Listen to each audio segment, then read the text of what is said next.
Hey there, Starlings. Welcome to my sector of the universe. This is Jess from Capella Wellness, here to help you step into your truth and star into your power. For those of you who've never been here before, welcome. Thank you so very much for being here for the first time. For those of you who are returning, thanks for coming back to watch another one of my readings. All right, guys. So this is, ladies and gentlemen, because I know there are men watching this. Remember, this is for your inner feminine. Okay, I know mostly women watch my content, but men who watch this too, this is for your inner feminine. We all have feminine and masculine energies, so keep that in mind. This is to help the feminine collective, those who are predominantly feminine in your counterpart connections, to make sure that you are in alignment or to see what you may be out of alignment with. All right, I do divine feminine check-in readings for certain tiers of my membership on my website every month to give more specifics as to whether you are in alignment or you're out of alignment, or what it is you're accomplishing, what it is you're missing, those types of things. All right, if you're interested in a membership, I highly recommend you go to capellawellness.com, click on memberships to check that out. Let's see. So what we're going to do here, feminines, is we are going to look into the energies surrounding you for the month of June. And yes, this may be coming towards mid to late June, but timing is everything. Okay, and it doesn't even have to be for June. Okay, this could apply to you fully or not at all. Take it how it resonates. Make sure you're honest with yourself and where you are at in your connection. Okay, or where you are at with your feminine energy, whether you are more aligned with it or you're further away from it. Okay, this is all about spiritual growth. I'm here to help with that. I speak nothing but truth in these readings. Okay, so we're going to look into those energies. We're then going to look into what you may be struggling with for the month of June, or what you're struggling with right now, okay? What you're accomplishing. I have my notes here. What you need most in your connection with God, guidance from the Archangels and Holy Spirit. We're also going to look into self-care tips, and I have something at the end that I'm not going to talk about. You will have to wait to the end of the reading to see what that is. All right, so let's look into the energy surrounding the feminine collective at this time for the month of June 2023. But remember, these are actually timeless, okay? It's just that sometimes for some people, when it comes to the energies of June or whatever I'm talking about, it applies at that time. This could have already occurred in the past, or this is somewhere in far future or near future.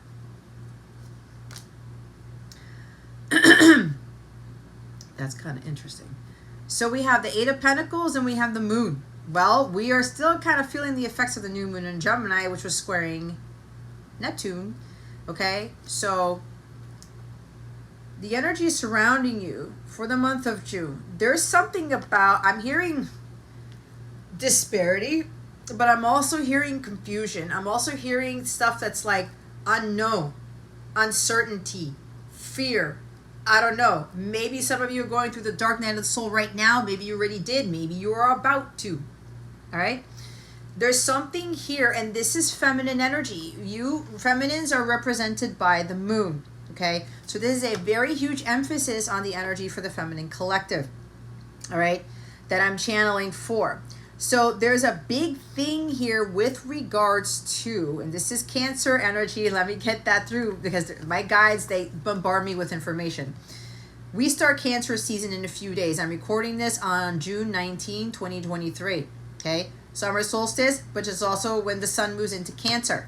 That is Cancer season right there. You may have strong Cancer in your chart. I'm hearing some of you may have Venus in Cancer. And Venus is about to go retrograde on July 22nd, but we will probably get into that later, or I will do that with my astrology readings as part of my membership on my website. So we have here, there's a big energy of like this unknown, this uncertainty. I feel like I'm in the dark. I don't see anything. I can't see the light. I feel heavy. Some of you may be feeling heavy right now. Like I said, dark night of the soul type of energy. If you look at her, she's part lobster, part human. Now, I know there's a big energy of the lobster here. And if you are a paid member of mine, we got that lobster card. And those of you who watch that daily, you know what that means. Okay? That is a huge confirmation of the whole lobster thing. And if you've been seeing lobsters lately, that is just reconfirming about what that lobster energy is. And the only thing I will talk about is you being completely unique and owning up to that. The other stuff is only for the members that talks about this big thing of what this lobster represents, okay? So if you are a paid Capella member of mine, this is already showing up again. If you don't remember what that reading was about or you didn't watch it, I highly recommend you go watch that daily guidance reading. I think it's for June 1st or something like that, okay? There's a huge thing about this lobster energy. Now, again, she's part lobster, part human here. And she's looking at the ground. She's not looking at the moon. I was going to say sun, but that's not a coincidence either. She's not looking at the moon, which is telling me that some of you are not really listening to your intuition. You're having a hard time trusting it. You're having a hard time believing it because you can't see anything in the physical. It's not illuminated enough for you. You want something to be very clear. Right now, it's kind of nebulous. Again, with that moon squaring Neptune that we had, transit that we had with the new moon in Gemini over the weekend. Okay? You may still feel like you're in the dark. You may have felt that you were going to get communication, whether from your person or from somebody or a job or your higher self, and you're still not getting some sort of clarity, right? Again, it depends on where you are at in your journey and how connected you are to your higher self and your guides and to God specifically. So there's something here about you're still kind of looking at the ground like I can't see the light, God. I can't see the path in front of me, but you're not meant to. That is something that you're going to have to work on for this month and going forward, okay, with this Eight of Pentacles, all right? She's, looking at these orbs and stuff like that. And orbs representative of the crystal ball. Again, the intuition, your psychic abilities, your innate ability to feel, to see into the future, so to speak. But this is not about fortune telling, okay? This is about you connecting with God to better understand what God is trying to reveal to you, even though he's not revealing it to you in the physical. All right, so there's this strong energy about you really working with the cycles of the moon. Some of you have been doing that. I can suggest doing rituals or something with the moon. You can do that, but the moon is also talking about that everything comes in cycles, right? Sometimes some days are sunny. We see the sun. We get clarity. Everything's just working in alignment. And then all of a sudden, there's this nebulousness. There is this confusion. There is this doubt. There's this uncertainty. Like, wait, I was feeling bright. I was getting clarity. Everything was illuminated. And now it's in the dark. Now I'm kind of mistrusting what I'm getting. Why did the clouds cover the sun? Okay? Why are these clouds covering the sun? I was able to see. Everything was like, I felt happy. I felt like this vigor. I felt this vitality, the energy of the sun, which is why I said you're not looking at the sun.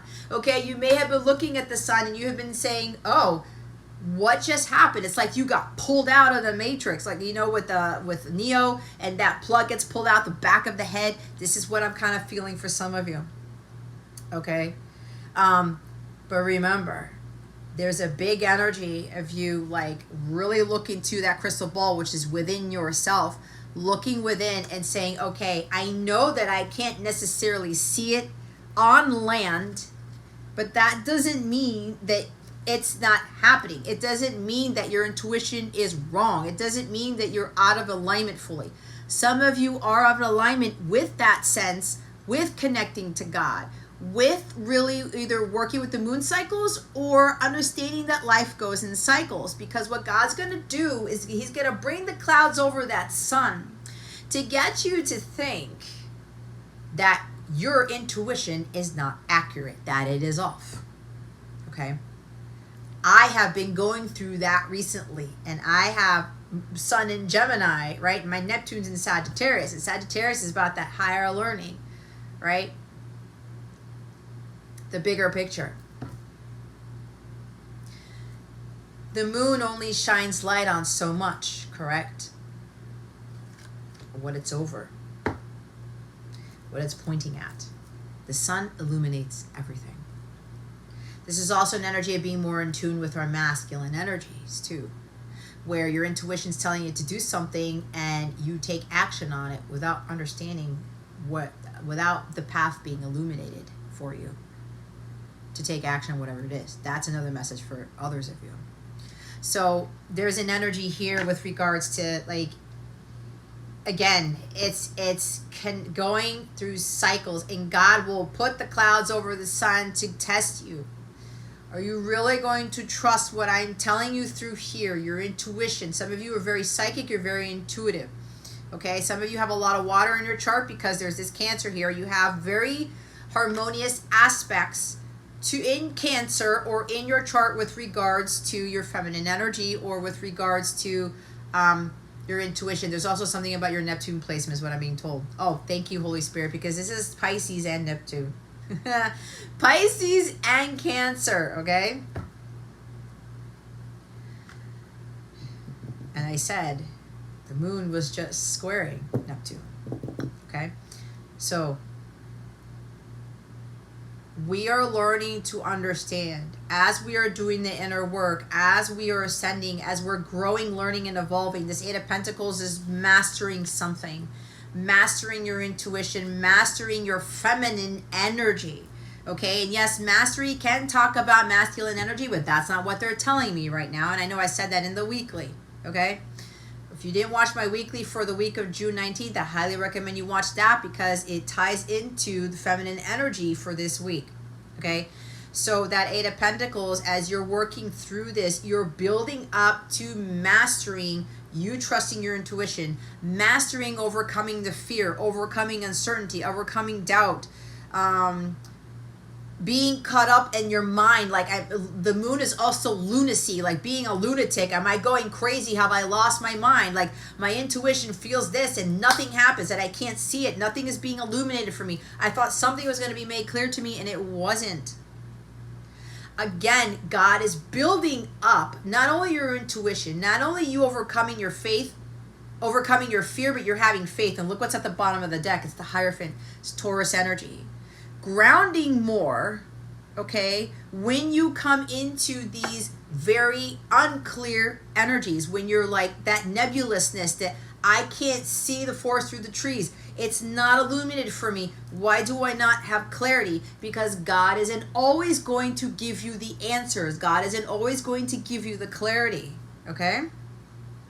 He is going to do this to get you to see through the dark. It's like having that night vision, but without the night vision goggles. I don't know what Marvel comic hero or DC comic hero, if anybody can want to put in the comments, which one is the one that can see through the dark? Like they have that night vision. I can't really get it, but I know one of them, there's a female who's like very, very psychic.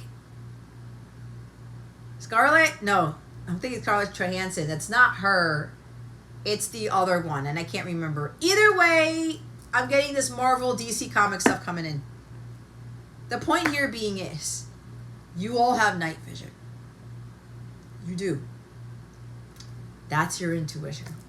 You have the ability to see into the dark. And during this month, during this cycle right now, you are working towards building up on that. And again, with that Hierophant energy, because it's Taurus, earth energy, grounding, yes, but there's also building up your faith.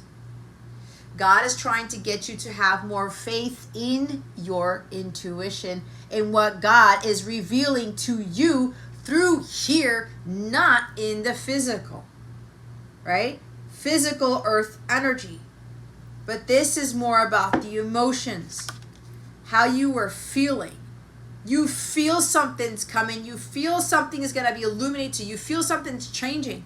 You've got to trust in that. It may not look like it in the 3D world, but God is trying to get you, hey, I'm building you up here with getting you to have more faith in me, faith in what you're feeling and what your emotions are experiencing, but also trusting your intuition. And a lot of you, when God does this, when he puts the clouds over the sun, he's like, here's your test now. Are you going to confuse your own self? Are you going to doubt? Are you going to give in to fear? Are you going to start freaking out thinking, I'm crazy? I'm feeling this, but I'm not seeing it. I must be wrong.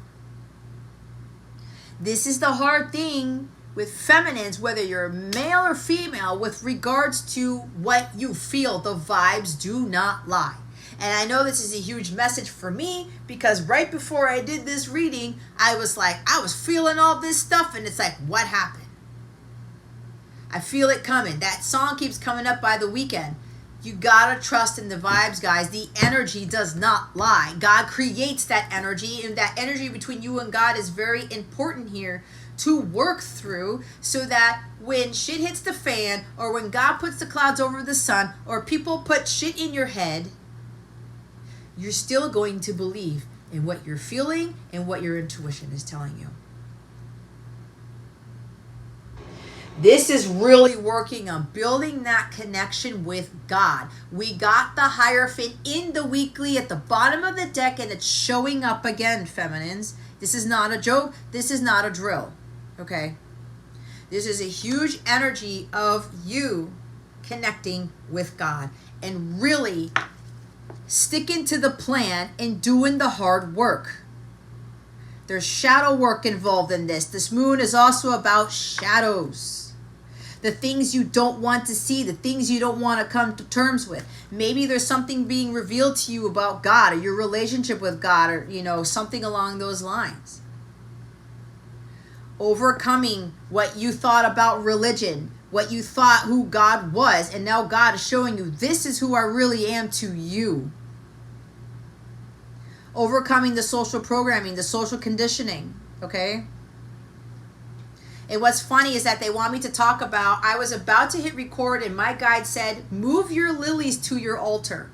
Because I have my lilies by my bed, okay? I had my sunflowers here because my godmother, may she rest in peace, my grandmother, why did I say godmother? Oh, shit.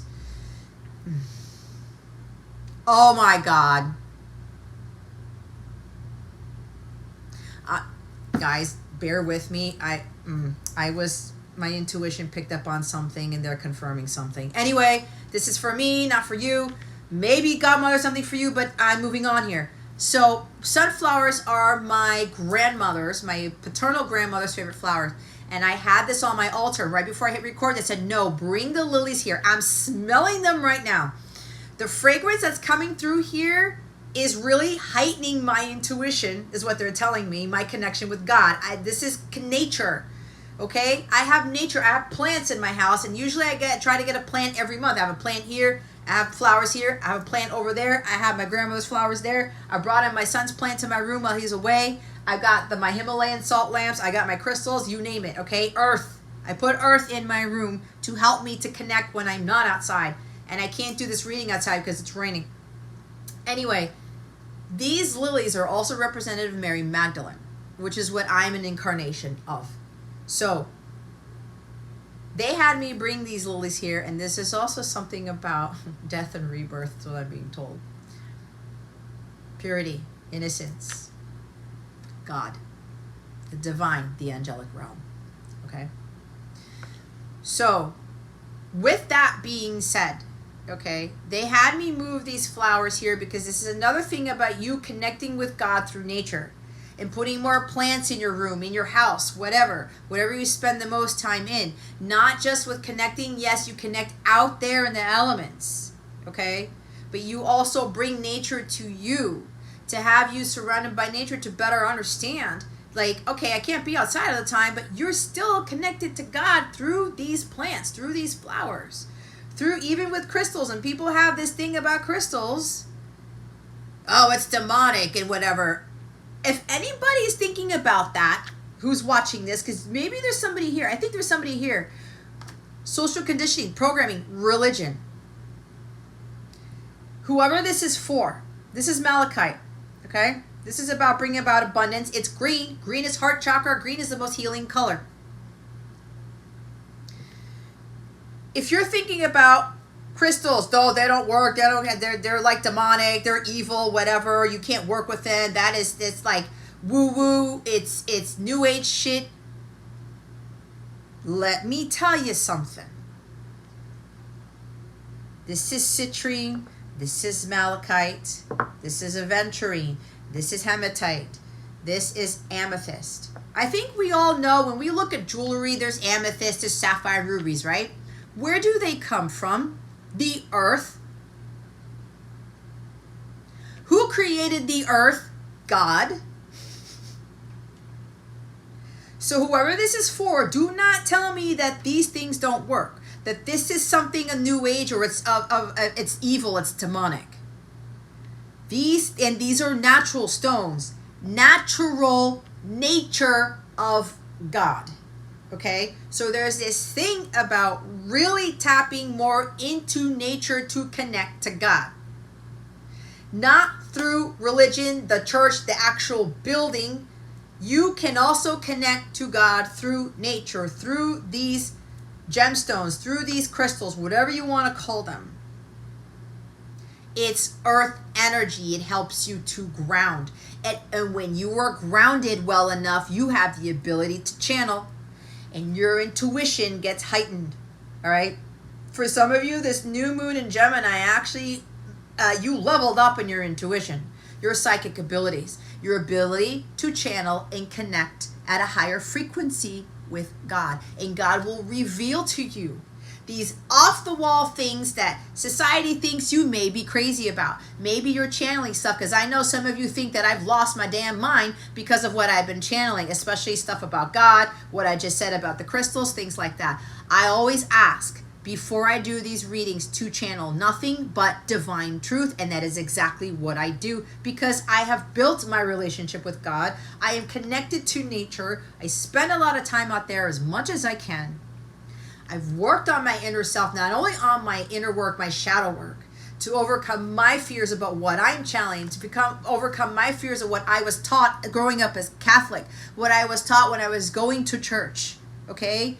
Not conforming to society. I am conforming to what God is telling me. And for a lot of you feminines, you are starting to work more towards this. There's also a social conditioning with regards to spirituality and manifestation and your intuition, okay?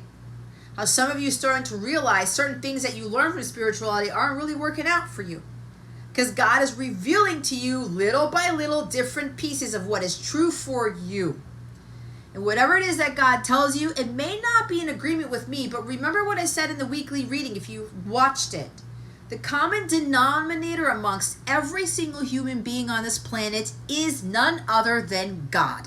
And God is the one that we need to have our own relationship with. Not through religion, not through the church, not through all these books and things like that. We can use that to help us gain divine knowledge, divine intelligence. This is the law of God, not the law of man. Okay? God gives us the divine intelligence, divine guidance here. That comes straight from Him. And yes, I'm an intermediary. I'm a conduit of that. Okay?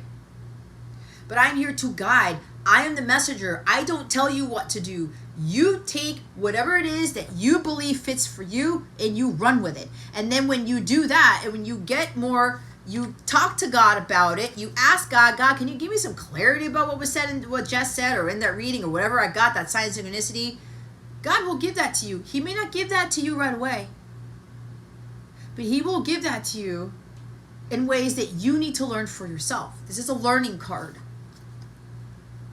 Studying, doing the work. Okay? Maybe learning about more what I do. Because for whatever reason, I'm getting this really interesting energy about some of you are really questioning what I am saying. But here's the thing. I can also feel from some of you who were very religious, who may have been growing up very religious or go to church all the time, or you're like, tarot is bad, crystals are bad, some preacher, some priest, whatever, told you that stuff was bad. But deep down inside your heart space, you know that that is not the case because you're questioning it. And you're actually going back to the fear of you questioning God when your intuition tells you to do some research on it. Look it up. Maybe what Jess is saying isn't crazy. She's not a lunatic. She's off the wall, or she's demonic or something. Maybe what Jess is saying, I'm resonating with it. Let me go look it up. Let me go do some research. It's a research card too. Because what's happening for some of you is your inner self is starting to become more awakened to these things that have been kept from you for a reason, because of control. Because they want to keep you in a particular place. Because they want to keep you following everyone else's path. That is societal conditioning. It's programming.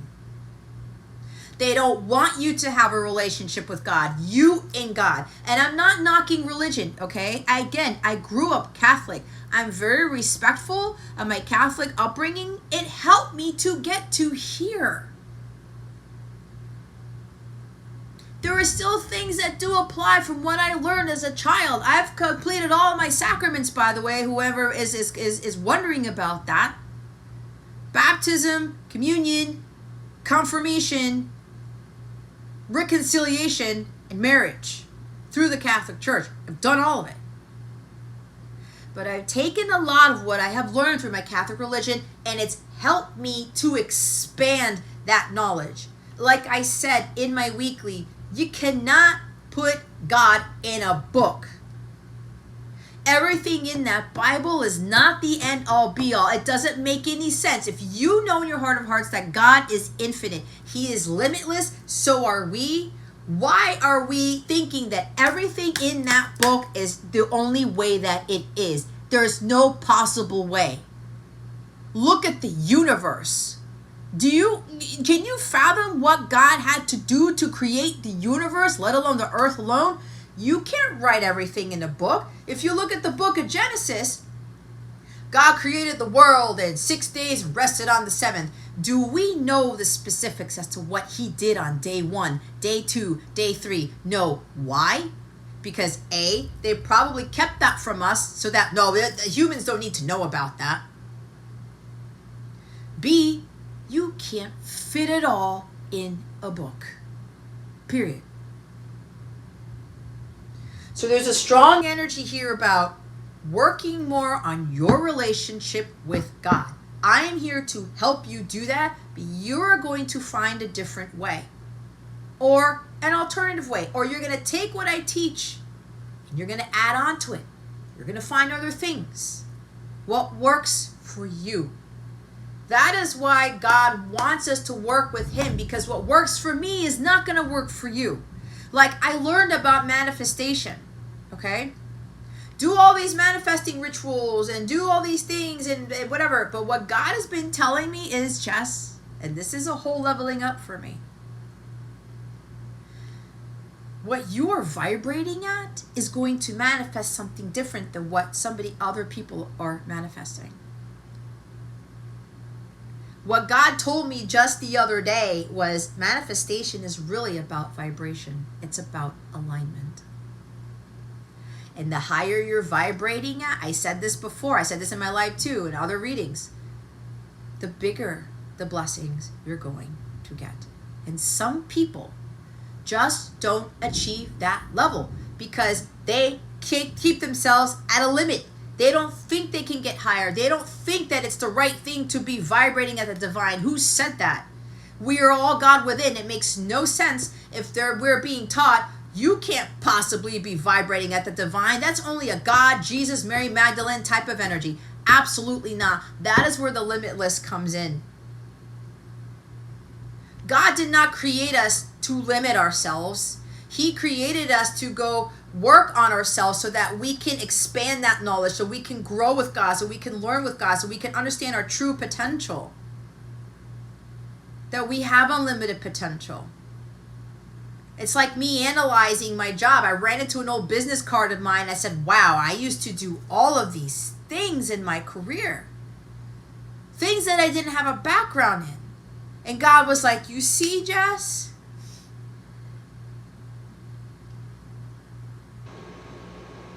That shows you your potential. That you do not have to have the degree. You do not have to have the expertise. You do not have to have the years of experience to be good at what you do to learn something new. Because I've given you the ability to learn very quickly, to pick it up for you to master it in a short period of time. Because I was not limiting myself. I said, shit, man, I got to learn this now. I've never done this before. And God's like, watch what you can do, Jess. Every single time. Which also ties into what I do here. I haven't done this for as long as other people, but I know some people are looking at me like, wait, she just started that long ago and she's this age and whatever. She used to have this degree. She used to have this career. Now all of a sudden she's doing this, but she seems to be really connected to God. I did a lot of work. I had to remove a lot of stuff from myself to be able to have that type of frequency to connect with God in that way, and it's still growing. I'm still learning. God continues to reveal things to me at the time that I'm ready to learn them. At the time that he says, I'm now ready to reveal this to you because you were at this vibration, you were at this frequency. And that also ties into a manifestation of things where you're manifesting your ability to retrieve this divine intelligence that a lot of other people just don't have the ability to do. But that doesn't mean that they can't. It only means that they're limiting themselves. There's no way I can't tap into that level of God. I can't have that type of divinity. That is a false belief. That is what religion is trying to tell us. No, you cannot be like God. You cannot be the God, but you can be like God. And that's what religion tells us that we can't do. We all have that within ourselves.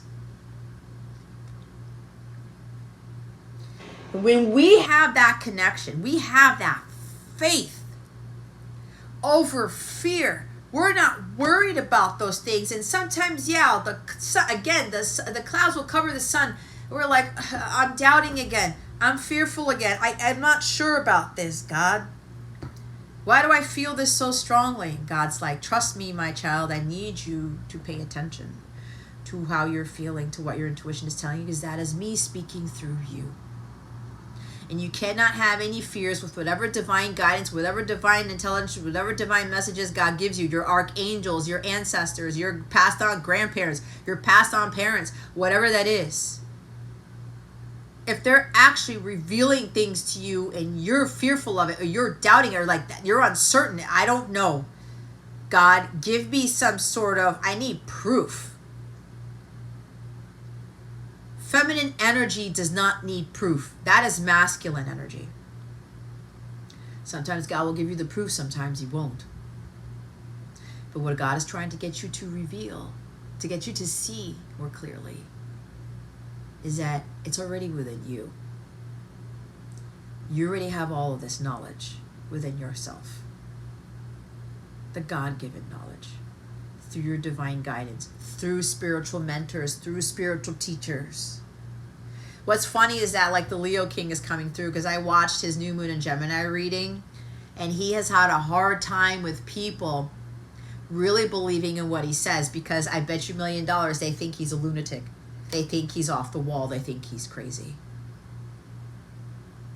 But he's so tapped in to God. And sometimes I can feel it from him, and he gets angry about it. It's passionate. He's frustrated because he sees things that other people can't see. He feels things that other people can't see. He's that highly vibrated, or he's vibrating that high of a frequency for God to be able to give him those messages, and he continues to set himself apart. And that's what I feel like is happening to me too. And it's funny because he's Leo sun, I'm Leo rising, and Leo's my north node too. God's given us this ability to have that confidence and that bravery to speak the unknown. Speak about what has been hidden from the collective for eons, for generations.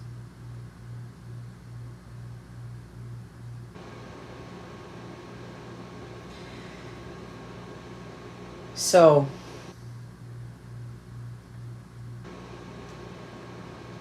God is telling me to tell you to really start looking within.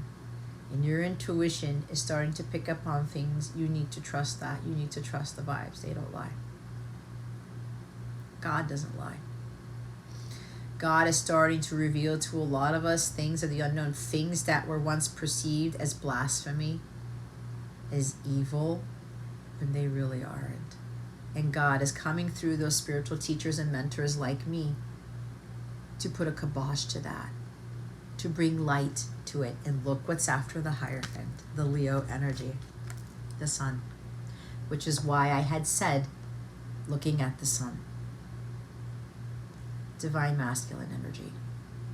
God, your relationship with God is the answer to illuminating what is in the dark.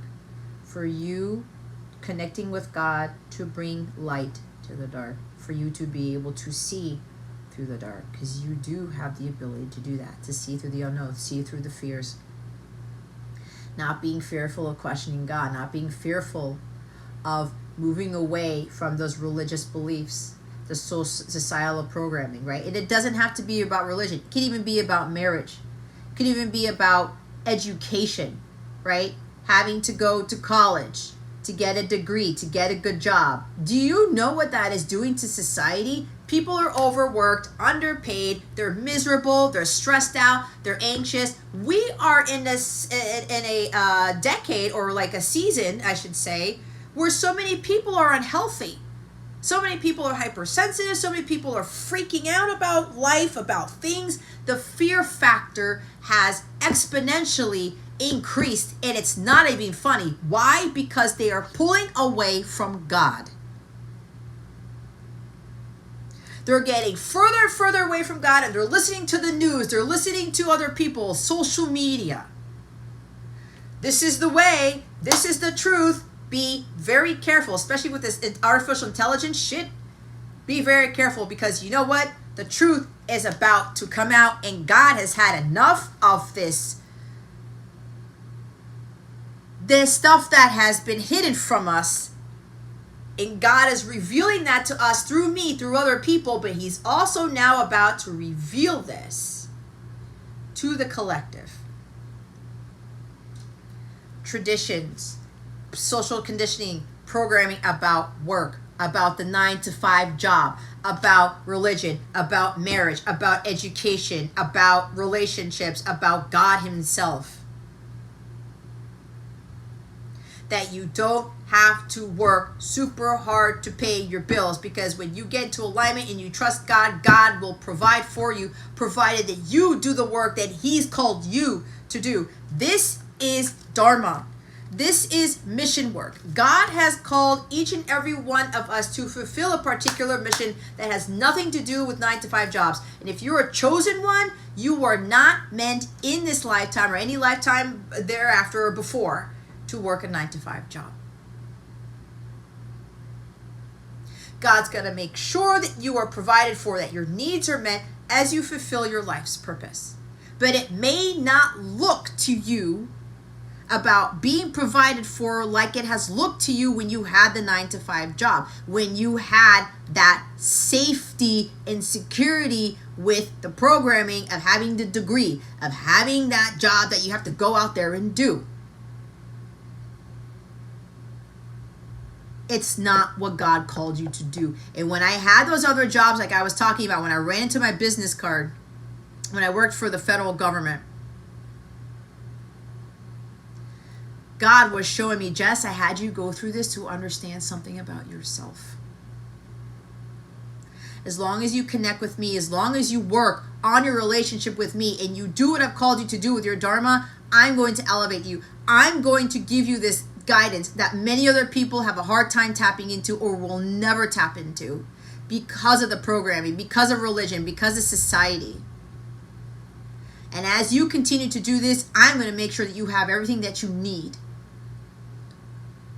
It may not be that you have financial stability right now, but as long as you trust in me and you feel that that's going to be changing soon, I will give you that. Because what God has told me is when we come into financial stability or manifesting money, okay, we need to be in alignment. But if God is going to give you millions, billions of dollars and a very successful business, He wants you to be at that highest level to achieve it. And what God has told me is that the money piece of this is the last thing to come in, because he wants to make sure that you are fully responsible to handle that type of wealth. And for you to continue to work your dharma, to continue to do what God has called you to do, and continue to work on your relationship with God in the process, so that you don't fall off the wagon, so that you don't lose that amount of wealth that he has ordained for you.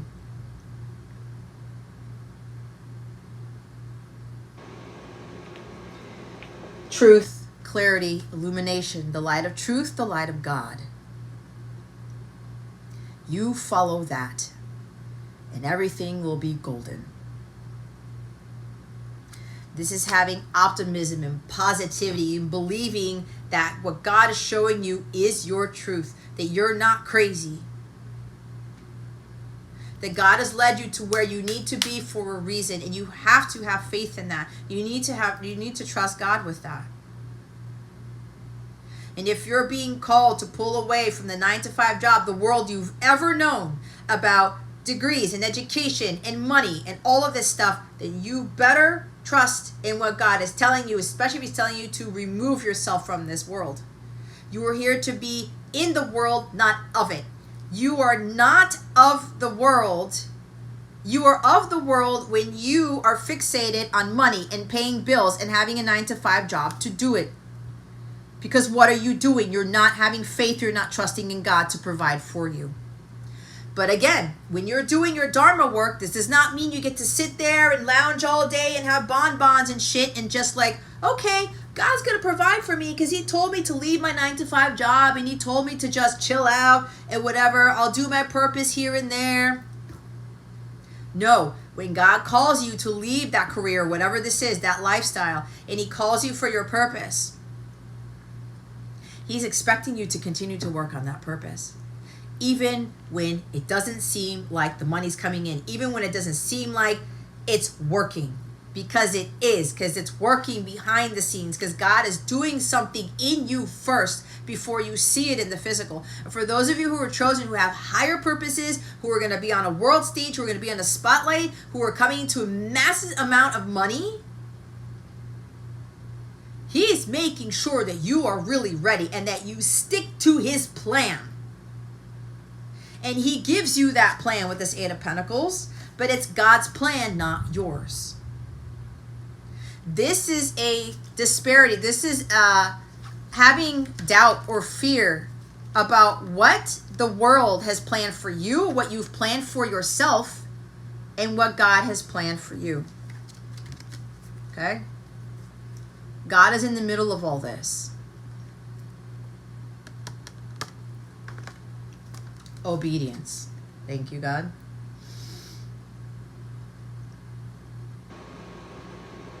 God wants you to be obedient and follow your path to your dharma, to work your dharma, to do your mission work. You may not have done it before. You may have no skill set, no certification, no prior knowledge. But once you start doing the work, you start doing what called you to do, that is when he's going to come in and activate all of your gifts without you even knowing. That is what is being hidden from some of you, because some of you are hesitating on following your calling because you're still stuck in the 3D world. You're like, well, how am I going to pay my bills? You know how many times I've had clients who stop working with me because I tell them this stuff? I got to pay my bills, Jess. And like, I know. But God does that. As long as you continue to do what God has called you to do, to stick to his plan, not your plan, because your plan is not going to work. It will never work because it is not what God had planned for you. It's exactly what happened to me. And it has been a struggle. It has been challenging because my 3D self wants to kick in again. It's like, God, I've been doing this for a long time. I'm not quite seeing results that I'm expecting to see. But what God is showing me is like, just look what you're able to do now compared to last year, 6 months ago, when you left your job. Look at how much peace and tranquility you have in your life. Do you have any fear in your life, Jess? Are you stressed out? Are you anxious? Are you freaking out about things? Absolutely not. I am totally in the divine flow, and I am just moving along with what God tells me to do. That is true gold right there. When you have all this positivity and all this light surrounding you and all this optimism because you're trusting in God, in His plan, and you're not worrying about the needs being met, because God is always going to meet your needs. But again, you got to do your part. You got to do your mission work. And some days you may not want to do it, especially when you're in a situation like me and it's like, oh, God, I just lost everything. Keep doing the work, Jess. I'm still not where I want to be, God. Keep doing the work, Jess. God, I'm running out of money. Keep doing the work, Jess. But then God reveals to me, do you remember every time I came through, I gave you what you need when you needed it?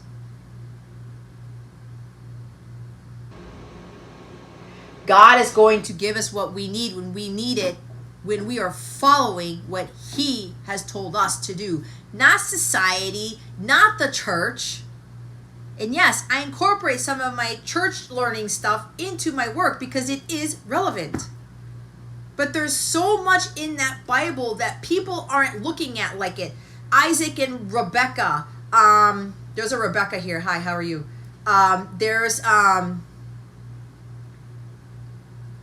You're the sister to someone I know. There is, I'm getting hot now.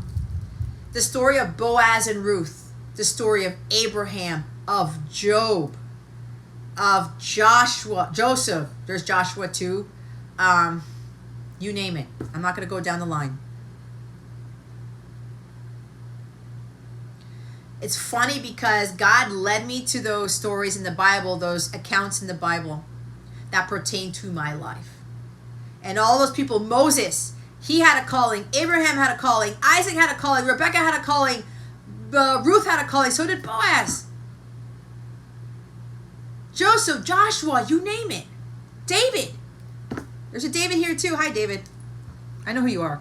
Anyway, there's something here about I learned so much from people, God bringing me to these people who tell me about these stories in the Bible. And it's had a really huge impact in my life.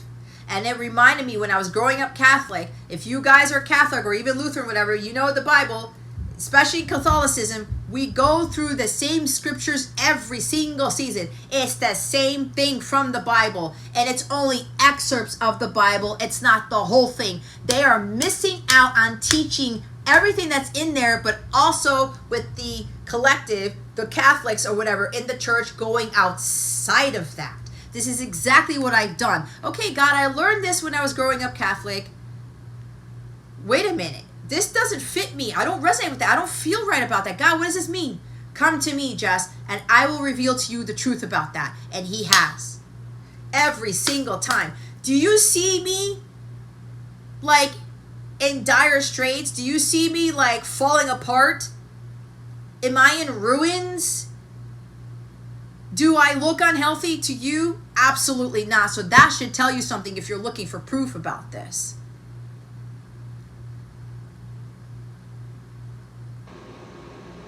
I actually feel younger. I actually looked at some pictures of me recently compared to where I was a couple years ago. I do not look exactly the same. I look younger. I look more vibrant. I'm glowing more. My smile's different. Even my eyes are different. I'm at a much higher vibration than what I was.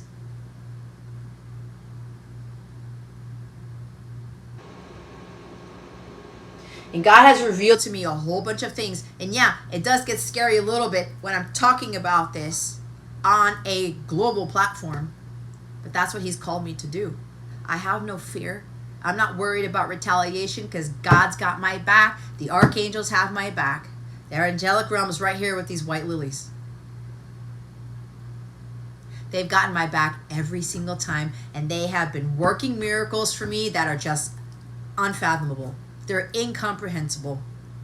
Things that only God could do, and I give God all the glory for everything that's happened in my life, with the things that he's made disappear, with the things that he's magically created, also within myself.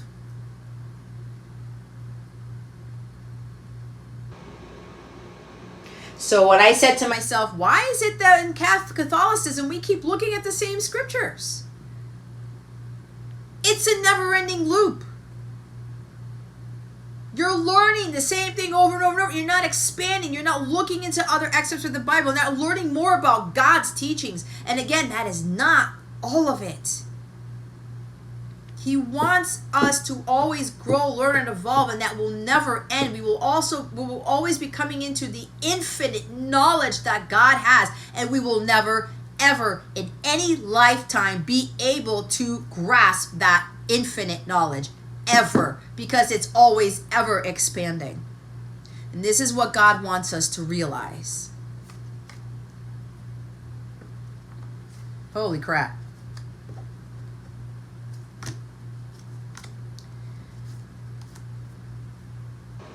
There's also something about permission slips for some of you. I need a permission slip to do this. I need a permission slip to do that. No, you don't. God gives you the permission slip. All right, that was a lot there. I know it's a lot to digest. I highly recommend that if you're still kind of confused about it, that is okay. Rewatch it, okay?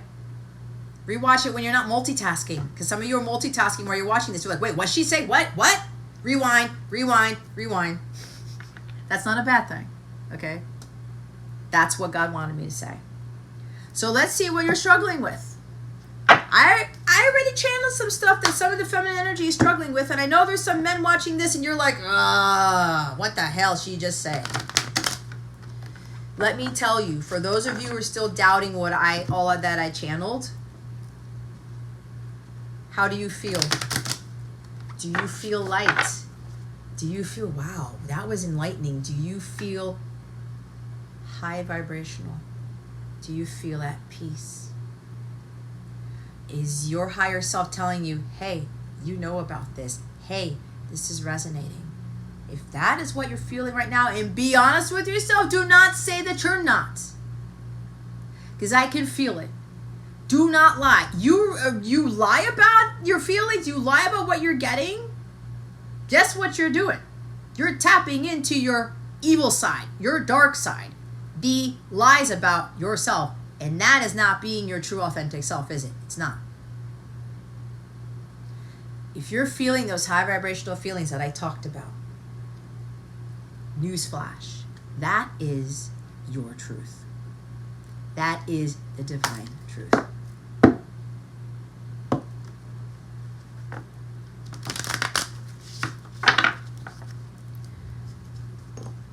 They want me to say this. And I'm going to bring Kyle Gray into this because he's an example. I've said this before. Some of you have reservations about the experience of somebody, the expertise, the age, the knowledge, the years, whatever. Well, they haven't been doing that for that long. They don't have this. They don't have that. God has blessed some people with exceptional giftedness at a young age. Kyle Gray is one of them. If you don't know who Kyle Gray is, look him up. He taps into some amazing frequencies and portals. And he's younger than me. He acquired a lot of that divine intelligence under the age of 10. God has ordained certain people to have less experience, less years than other people when dealing with stuff like this, when dealing with divine intelligence, with divine knowledge.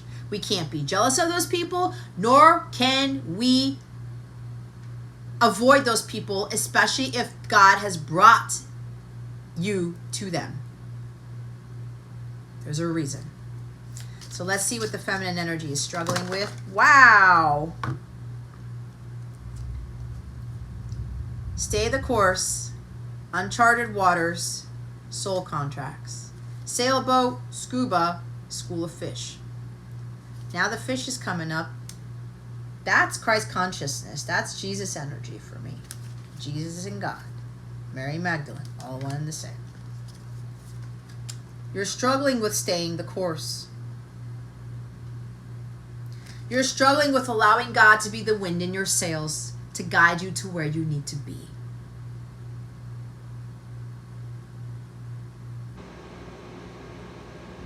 You're struggling. For those of you who are already working your Dharma, like I said, like for me, God, I don't know. It's been years, and God was telling, what did I say? Stay the course, stay on your path. Keep going, Jess. Keep going. I am the wind in your sails. I am leading you to where you need to be. You need to trust in what I am getting. Man, it got really hot in here. Did somebody just say you're hot? If you said that, if that's for me, thank you. Thank you for that compliment. That's what I heard, guys. It's what I heard. Stay the course. You're struggling with staying on your path. Because you're struggling, because some of you, it's a money thing with the Eight of Pentacles. I don't know, the money's running out. I don't know, I got to pay my bills. I got to keep the lights on. This is building your faith, guys. It's exactly what happened to me. When I wasn't able to pay the rent, and I'm being vulnerable here. God, you said everything was to be fine. Yeah, I did. I need you to stay the path. Don't jump the gun. Don't jump off the boat. Don't go freak out. Don't give in to fear. Don't get anxious. And I was still sleeping like a baby because I'm like, God, okay, you got this. You've saved me time and time again. You helped me. And then when shit hit the fan, I'm like, whoa, what happened? But that had to happen for me to come to a higher frequency. Because I had to leave that life behind. I had to let go of those possessions, all of that life, to get to here. Because God has been showing me some amazing things. And I'm leveling up faster than what I've ever done in my entire lifetime. God's telling me you're elevating very quickly. For some of you, that's what's happening. But this is a much smaller group for some of you. Some of you, you feel like you're not moving anywhere. You're struggling with staying on the boat, letting God be the wind in your sails. It's on the water, allowing your intuition to guide you.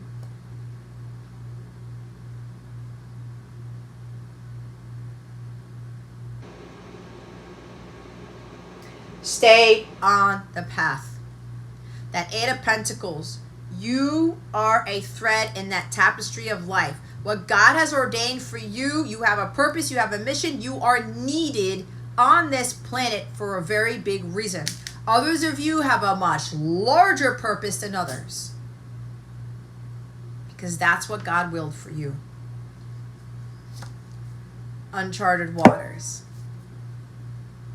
Totally goes with the sailboat. I don't know what direction I'm going. I don't have a compass. Your intuition is your inner compass, by the way. Maybe somebody likes sailing and scuba diving or something like that. I don't know. Somebody loves the water. Either way, staying the course while you are maneuvering uncharted waters. This is a very difficult thing for you. You're not sure where you're going to hit land or not. You're not sure where this sailboat is going. Because God said, get in the boat, let me be the wind in your sails, trust my intuition, go with the flow, don't worry about anything else. It's like that story with Peter and the disciples in the boat, right? Jesus tells Peter, there's the storm thing, Jesus tells Peter to walk on the water, and Peter's like, yeah, I got this. And what did Peter do? If I remember correctly, he looks down or something, and he falls. But he falls into Jesus' arms, right? If I'm not mistaken. He lost faith. He didn't stay the course. He looked. Oh God, like I'm freaking walking on water? No, that's not possible. Bloop. See how biblical references fall into this? I don't remember being taught that in a Catholic church. I mean, I could be wrong, but I honestly don't remember. Maybe. But it's been a long time. You're struggling with being on uncharted waters. You don't know. It's the moon energy, the unknown. I don't know. I can't see. It's too dark, God. I need a brighter light to allow myself to continue sailing here. Sailing, Christopher Cross. It's a song. Go look it up. Scuba diving. You need all this equipment. You're going to the depths of the ocean. This is also about the depths of your intuition. God wants you to go deep within to connect with Him. Do not worry about having everything be clear or illuminated. He wants you to trust in Him and have the faith in Him to lead the way. Yeah, it's scary. Yeah, you've never been there before, but guess what? You know deep down inside with that scuba energy that you are headed in the right direction. Remember when I talked about the feeling. How are you feeling about this? Are you light? Do you feel at peace? Do you like, yeah, that fits me. It feels good, God. That's got to be my truth. I've never been there before. This is also uncharted waters with uncharted territory with regards to your emotions. Especially if you've been brought up a certain way. Society, right? Religion, your views on marriage. Your intuition is heightening now and you're like, wait a minute. These are also uncharted waters within yourself, navigating through these emotions you've never felt. It's a scary thing, but guess what? You're getting closer to God by doing that. You are leveling up by doing that.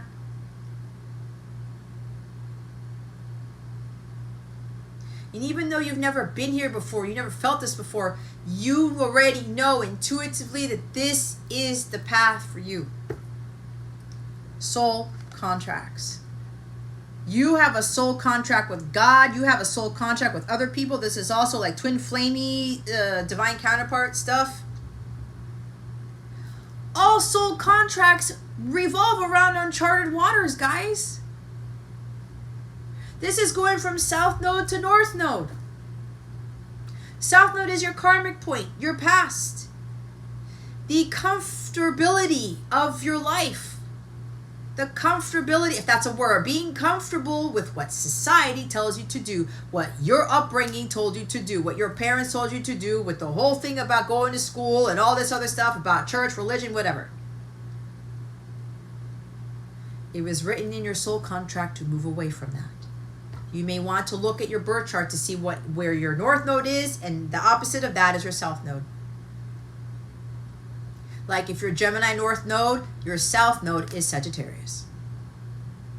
Okay?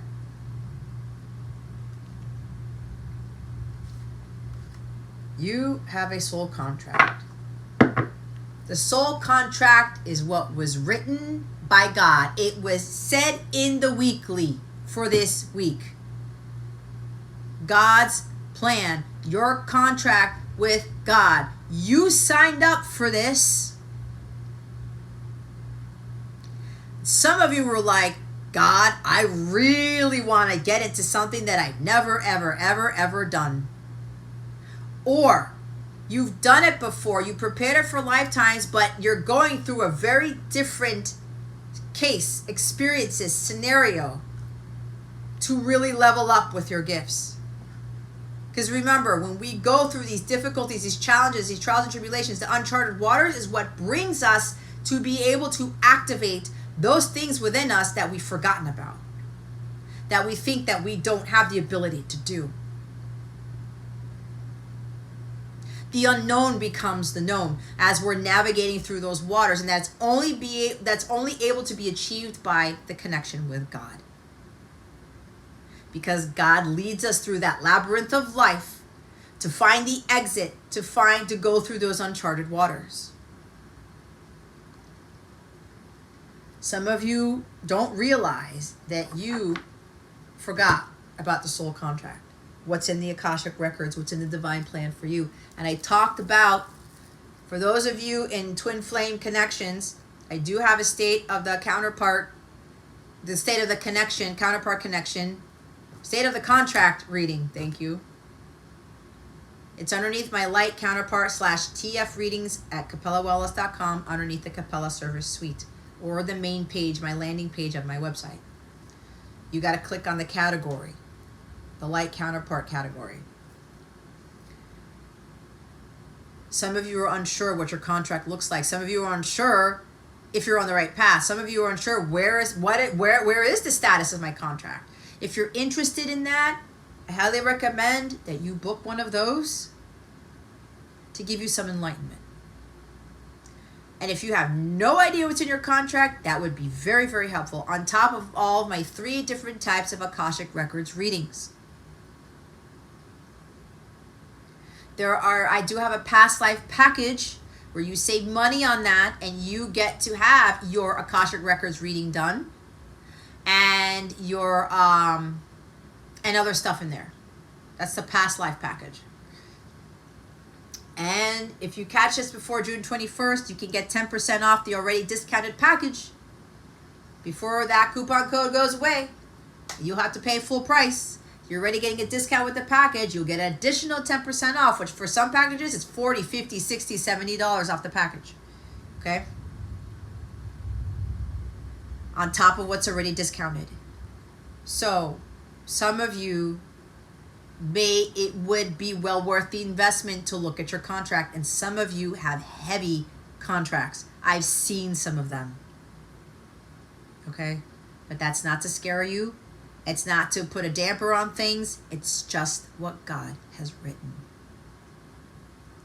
God is trying to get you to understand what you're struggling with is that you have a soul contract with your person, with God, other people. And you are navigating through these waters with you learning and growing from what has been stipulated in your contract. Again, they're trying to tell me again, all soul contracts have you go through uncharted waters. But you're being asked again to stay the course. Even though you've never been there before, you've never done it, you have no idea what the hell you're doing, where you're going, doesn't matter. What matters is what you're leveling up towards. What matters is how you're growing, learning, evolving. What matters is you building your relationship with God. So let's see what you are accomplishing, feminines, this month.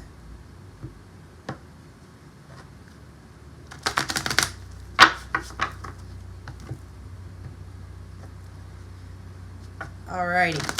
What are the feminines accomplishing this month, Holy Spirit? Archangels, galactic families, Pleiadian, Sirians, please and thank you. I'm also being told by God that in your soul contract, it always works out in the end. Just because it's unfamiliar to you, just because you've never been through it, doesn't mean that you're going to end up in disaster, that your boat's going to capsize, or you're going to hit like a crash like the Titanic. None of that. That will only happen if you don't stay the course. If you try to do it your way, if you try to go according to your plan and not God's plan, that's when your boat will capsize. And your boat may capsize over and over again. Okay? I heard that's a word of warning for some of you. You will continue to experience your karma, to add more karma to your plate. What are you accomplishing this month? Leading. Feminines, you lead the way. In your divine counterpart contracts, you are the leader, not the masculine. And some of you still don't believe me with that because it's not the norm. Because there's men are supposed to lead, or whatever this is, or they're supposed to do this and I'm not supposed to do anything. No, this is the rising up of the feminine collective. You stepping up as the leader, because for most of life, the masculine energy has been in the lead as opposed to co-leading. And the feminines are afraid to lead. They're afraid to come into their power. They're afraid to be like the badass that they are and step up into their leadership role, especially in these connections. Jeez Louise. Root chakra. Some of you need to do some root chakra work. There's a lot of chakras here. You don't feel safe being the leader. You're not used to being the leader. This is why you were led to me, because I have already been blessed with those leadership skills. Again, my Leo North Node, my Leo Rising. I've been leading all of my life since I was a child in some capacity. But now I am leading others in a very different way. I've never led other people in this capacity, let alone doing this. But God has shown me my capabilities, that I have the ability to lead others to victory, and that's what I've been called to do. I feel comfortable in this role because it was already in my soul contract. I already have this within me. But I am giving you the encouragement, the enlightenment, the drive, the motivation for you to start into your power and to take the lead. Okay? A lot of you are going to start to realize this, that you have that ability. You see that there's a female here who's pulling the masculine's hand. It's not the masculine pulling the feminine's hand. We're going the opposite direction from what we have been used to. Because why? We are empowering the masculine collective to step into their true leadership role, where it's not the distorted masculine, it is the divine masculine. What true power and control and unconditional love and leadership really is. Without stepping on people, without being greedy, without being selfish. Okay? You're accomplishing a big thing here, or you're being told to really step it up. This keeps coming up in the feminine readings, guys. You can't make it up. If the same messages keep coming up, that just means that some of you haven't stepped it up yet. Now is the time to do this, okay? If you want your masculines to step it up, you got to step it up as the leader. The feminine is always the leader in these connections, always. It helps her to come into her power, to be that Queen of Wands. The other card is the sacral chakra, life, my life, new chapter.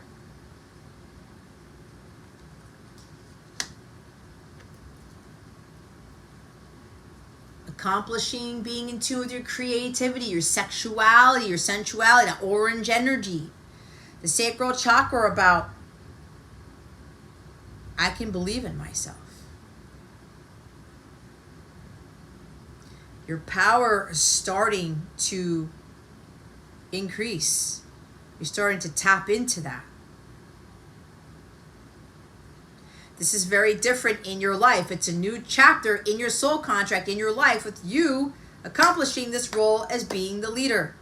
And you being safe and secure in that. Because some of you are afraid you're going to fuck up. You think you're going to fail. You think that you don't have it in you. I've never led. I've had other people lead for me. I've had other people do stuff for me. No, this is not the time to do it, feminines. You're stepping into uncharted territory with that new chapter in your life of you actually stepping it up and taking the lead. This is also taking the lead in your life, stepping it more with regards to your mission work, your dharma, overcoming the fears, having more faith over fear. This is also about his crown chakra, being the present moment. 69. See what I talk about sexuality there? See, yeah, I do go there. Present. I just heard toss my salad. Yeah, I said it. Hey, I'm in tune with my feminine energy, my masculine energy, my sacral chakra, okay? I'm not afraid of that either. Being in the present moment. What you really need to work on more is being in the present moment. Some of you are accomplishing this. Some of you have already accomplished all of this.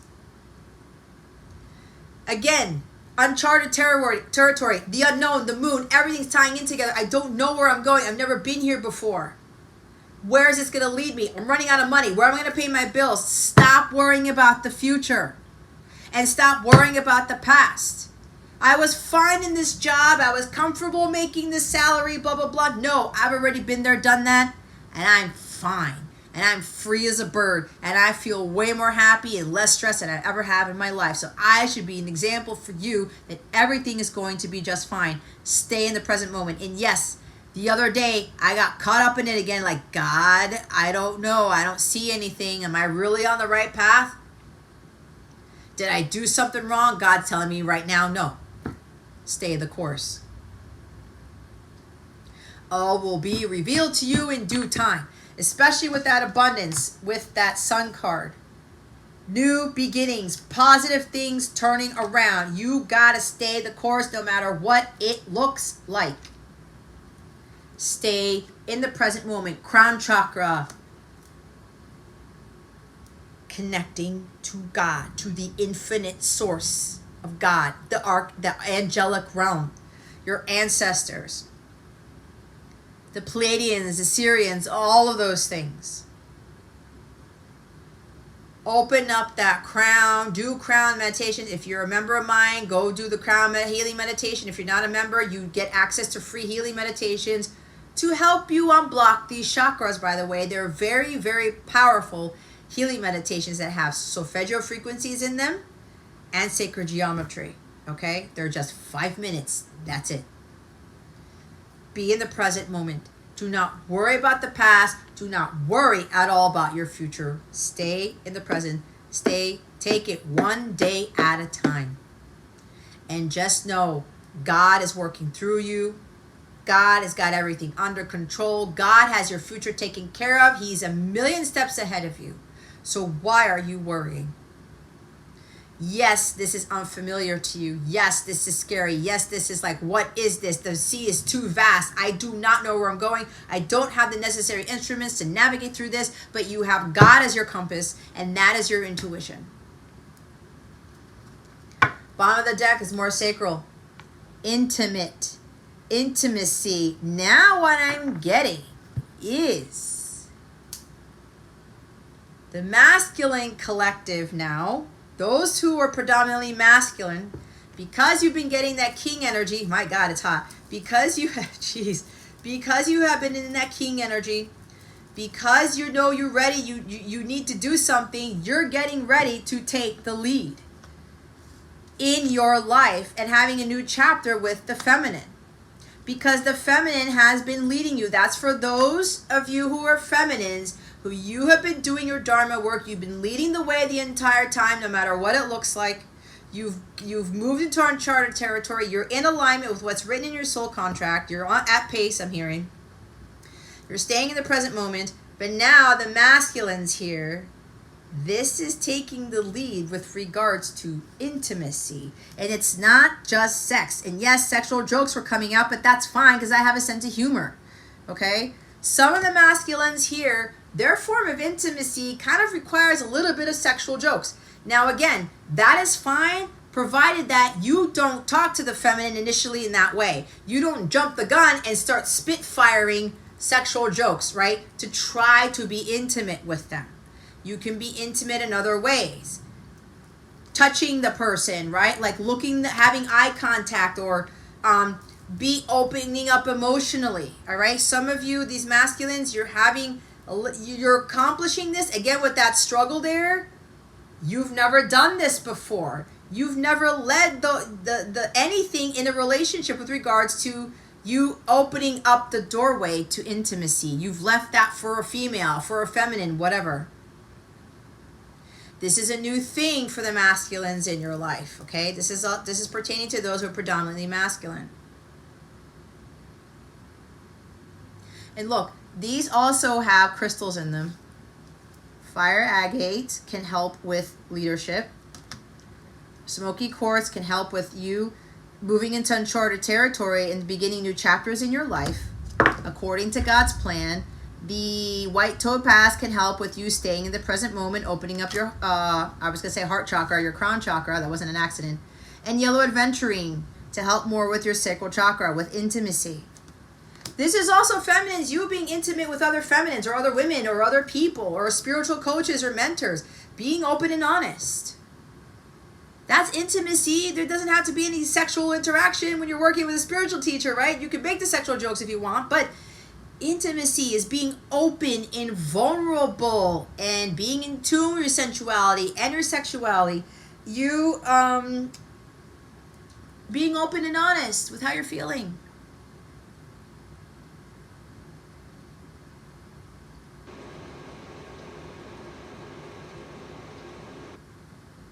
having a talk, an honest to God talk about your feeling, right?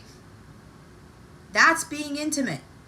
Some of the masculines, they didn't really have that in their relationships. It was more about they thought that intimacy was sex. A lot of the programming for us, and I know this was me, when I saw the word intimacy, like, oh God, that's being sexually intimate. That's just like really doing the deed with somebody. That is not what the full definition of intimacy is. Intellectual intimacy, emotional intimacy, spiritual intimacy, on top of physical intimacy. There's different types of intimacies, everybody. And for the masculine collective here, they're like, I've never really been anything other than physically intimate. This is what some of those masculines are really stepping into uncharted territory about, taking the lead and opening up and expressing their emotions and having faith in that with the Hierophant card, the programming. I'm a man. I don't need to talk about my feelings before sex or after sex, right? Something like that. I'm just here to be physically intimate. That's all I know. That's all I'm supposed to do. That is a false programming. That's societal conditioning. Also with the feminines, right? Other forms of intimacy, right? We're used to being in relationships. Oh, well, I have sex with a person. Everything will be fine. Maybe they'll open up. Not all the time. This is also you being intimate with God. Opening up to God. This will open up your crown chakra. Spiritually intimate with God. Letting God know how you feel. And yes, God knows everything about you, but he wants you to work on expressing that with him. So what's being accomplished this month, or what you need to be working on, is more of redefining the term intimacy.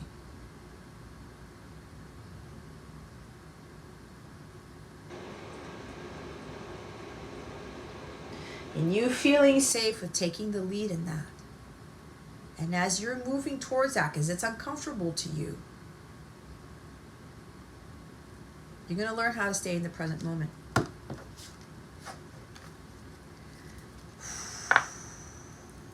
I tell you, I don't know what happened to the air in here. I got to check because my dad reminded me of something that could happen to the air conditioning, so I got to check to see what happened. I know I have my candles on, but I'm sure that's not it because my door's open. Either that, this reading is making me very hot. Or it could be my energy. I'm hearing it again. You're so fucking hot. I have a card that says that, but I don't know if I'm going to pull that card out. What you need most in your connection with God, feminines. Oh. Thank you, God. God just revealed something to me. There are some masculines watching this to see where the feminine is at. There are some feminines here who have a very tight connection with God. It's very solid.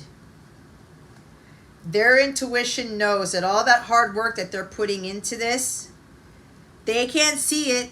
They don't, it's not being illuminated to them yet, but they feel it, that they are soon coming into, their hard work's going to pay off, a solid, stable relationship with their masculine. Because the masculine, the sun is behind it. The feminine doesn't see this yet, but she knows it's coming. She's staying optimistic. She's staying positive about that. She's trusting fully in God and having unwavering faith that all that hard work that she did internally to be that spiritual mentor and teacher, to trust in her intuition, to do something about Spitfire again, to teach, all right, to connect with God in that way, to move away from the programming and the religion, to, again, losing my religion. I know this keeps coming up and somebody's going to laugh when I say that. To find a way to connect with God, and you are helping the masculine to do the same. Now, they wanted me to show real quick after the intimacy card in this deck about accomplishments, optimism, being optimistic, the solar plexus chakra, golden quartz. What did I say about optimism? Having more optimism and positivity with regards to whatever intimacy means for you, how you're going to be more intimate in whatever capacity. You taking the lead. This is also taking the lead and you being more open and honest with other people. There's an intimacy between you and your students, you and your YouTube viewers, you and your Instagram followers, whatever this is. Okay?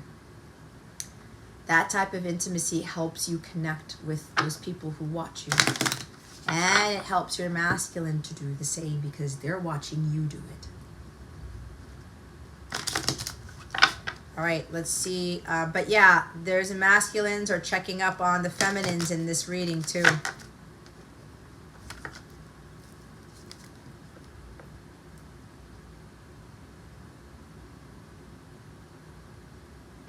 But there's a smaller feminine collective here. You are doing what God called you to do. You are working your dharma. Even though you're not seeing the results yet, because you're being that spiritual teacher, that mentor for others. What does the feminine need to trust? What does the feminine need most in their connection with God at this time? For June 2023. Holy Spirit, Archangels, Galactic Families, Pleiadian, Sirians, please and thank you. Thank you for your wisdom, your guidance, your support, and your clarity.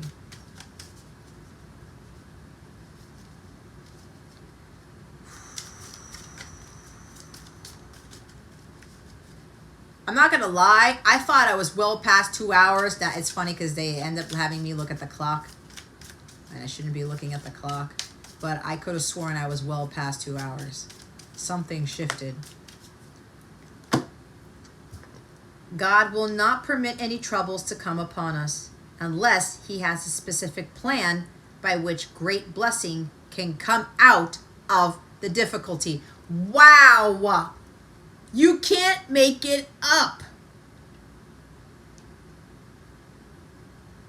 What did I say? The uncharted waters, the difficulties, the challenges, the unknown. Like, I can't see God. Like, why is it so hard? God will not permit any troubles to come upon us unless he has a specific plan by which great blessing can come out of the difficulty. With great risk comes great reward. God is having you go through difficult times to receive the massive blessing. Bigger blessings than what you can ever imagine. I talked about this. He will not allow anything to happen. But remember what I said. If you go according to your plan, and when you hit the rock, you capsize and you say, no, I am not dealing with this anymore. I'm going to do it my way, God. I'm tired of this. That is where more trouble will be brought upon you to get you to realize something, to overcome the adversity, to overcome the difficulty until you get it. That is what this means. Bottom of the deck. Look at all this blue energy. See, with that water energy again? I entrust you to God and the message of his grace that is able to build you up and give you an inheritance. The book of Acts, chapter 20, verse 32.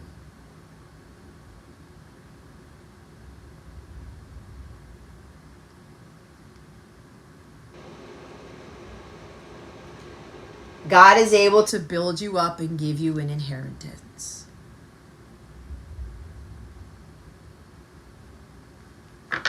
What did I say about leveling up and building you up through all this stuff?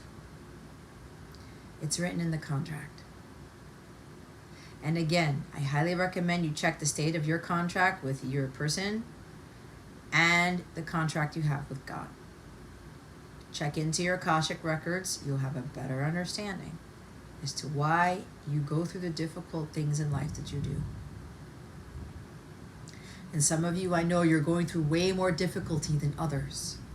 But when you really tap into those Akashic records, you're gonna be better. You're gonna better understand, because your inheritance, what God has for you to inherit, is going to be big when you're able to go through all of that.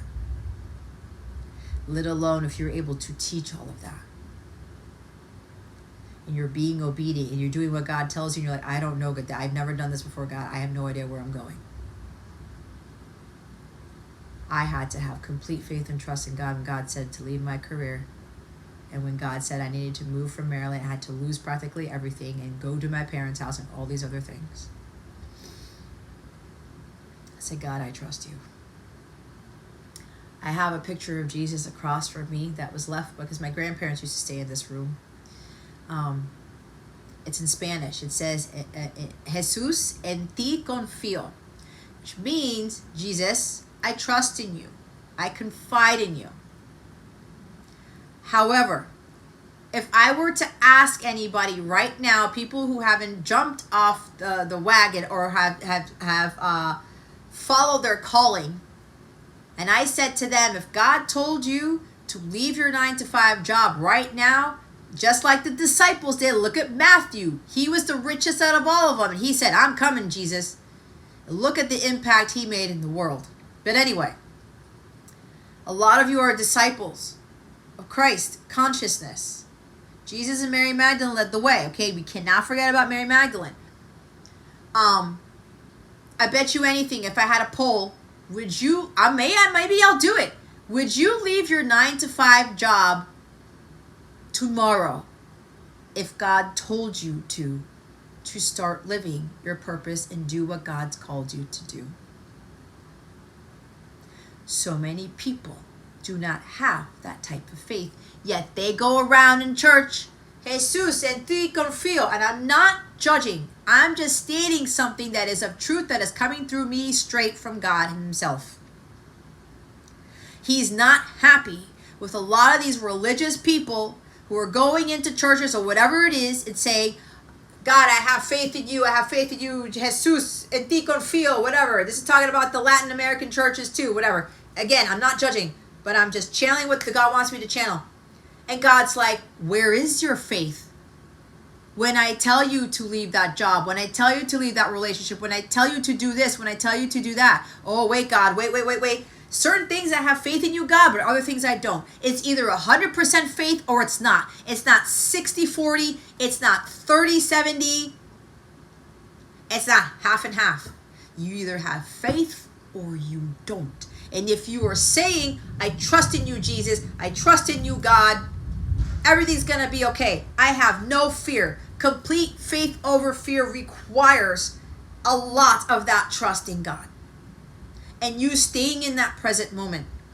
And even through the difficulty, through your boat capsizing and the storms on the open seas, you are still going to get back on that boat or find that raft or call for help or whatever it is, call upon the angels and God. You're going to be like, I'm still trusting in God. I know I'm going through a storm. I know I'm going through these difficulties, but I know he's going to bring me out because he did not bring you to it if he wasn't going to bring you through it. This is what God wants you to see. And people are like, oh my God, my boat capsized. Oh, I'm going to go back. I'm going to go back to where I was. I can't keep going. God, I can't do this. I'm going to do it my way. I'm not following your plan. Forget it. I don't trust you.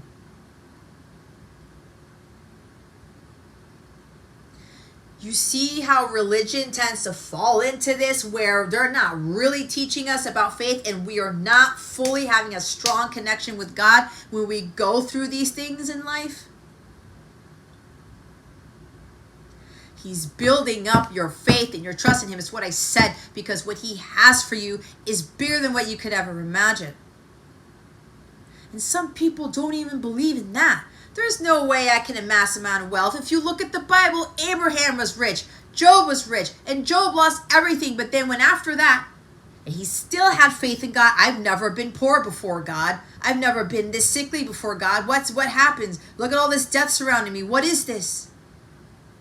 But he still had the one thing that the devil could not take away from him, and that was his faith in God. God, I trust you. Jesus en ti confío, right? Jesus didn't even exist then. It was God.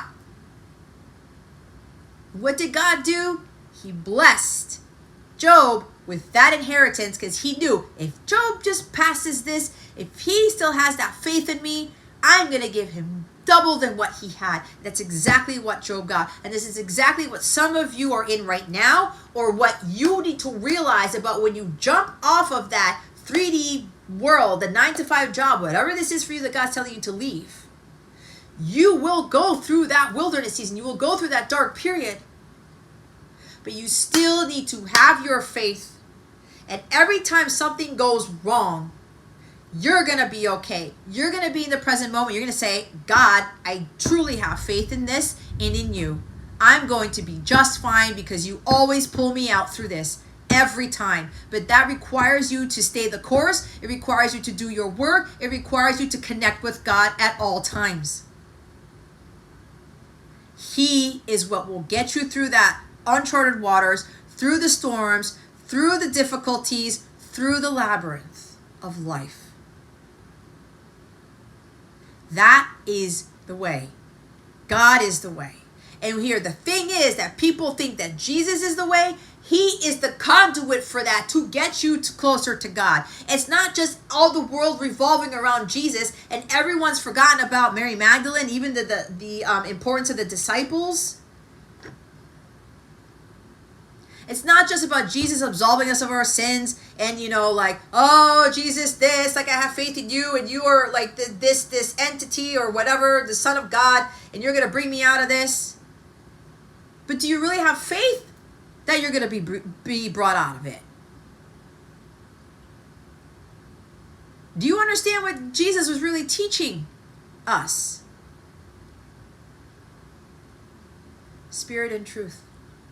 The temple is within you, not in a church. Go look again at the story of the woman at the well. Read it. I think I said that in my weekly too. God is not going to condemn you because you're not going to church all the time. God is not going to condemn you if you feel like I can't be in this marriage anymore. It's not divine. It's not harmonious. I'm not happy. I need a divorce. I got to leave. God will not condemn you. He sure as hell didn't condemn me when I got my divorce.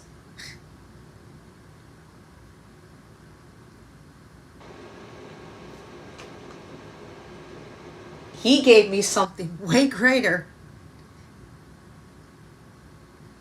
than I could have ever imagined. And I'm living it right now. There's confirmation from God with the thunder. Thank you, God. You can't make it up. You can't. I'm in such a state of peace and bliss. It's not even funny. And it's been hard. The hardest thing in this lifetime with the soul contract is to maintain that faith, even through the difficulty, even through the storms, even through the opposition. But I'm still here. But that's only through the grace of God. And I know I have to continue on my path no matter what. It's the same thing with Christ, with Jesus. He knew that he was going to be put to death. He still did what God asked him to do anyway. That is a huge lesson, a huge takeaway with Jesus being here about obedience, about sticking to God's plan. And he knew what was at the end. We all don't. But look at Jesus. He did, and he still did it anyway. He still did what God asked him to do.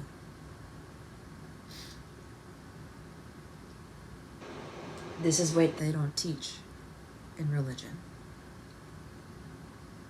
especially in Christianity.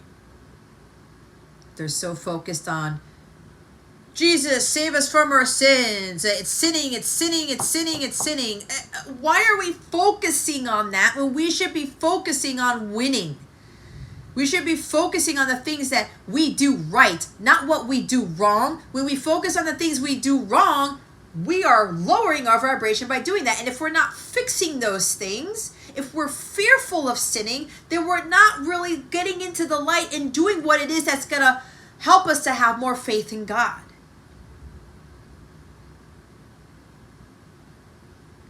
That fear of sinning is leading us to more fear in everything in life. We're all going to fuck up. We're all going to make mistakes, but we learn from them. Those sins should be looked at as life lessons.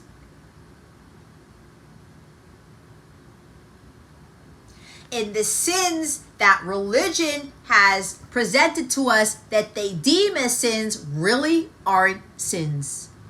Newsflash again.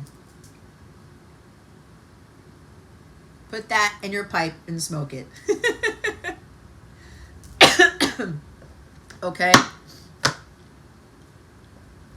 We need to be focusing on the teachings of Jesus, Mary Magdalene, the disciples, than just looking at the whole sinning part of this. That Jesus died for our sins. That is not the only thing he came here to do. It was to get us closer to God, building our relationship with God, and having that temple that we can connect with God anywhere, especially if we're out in nature.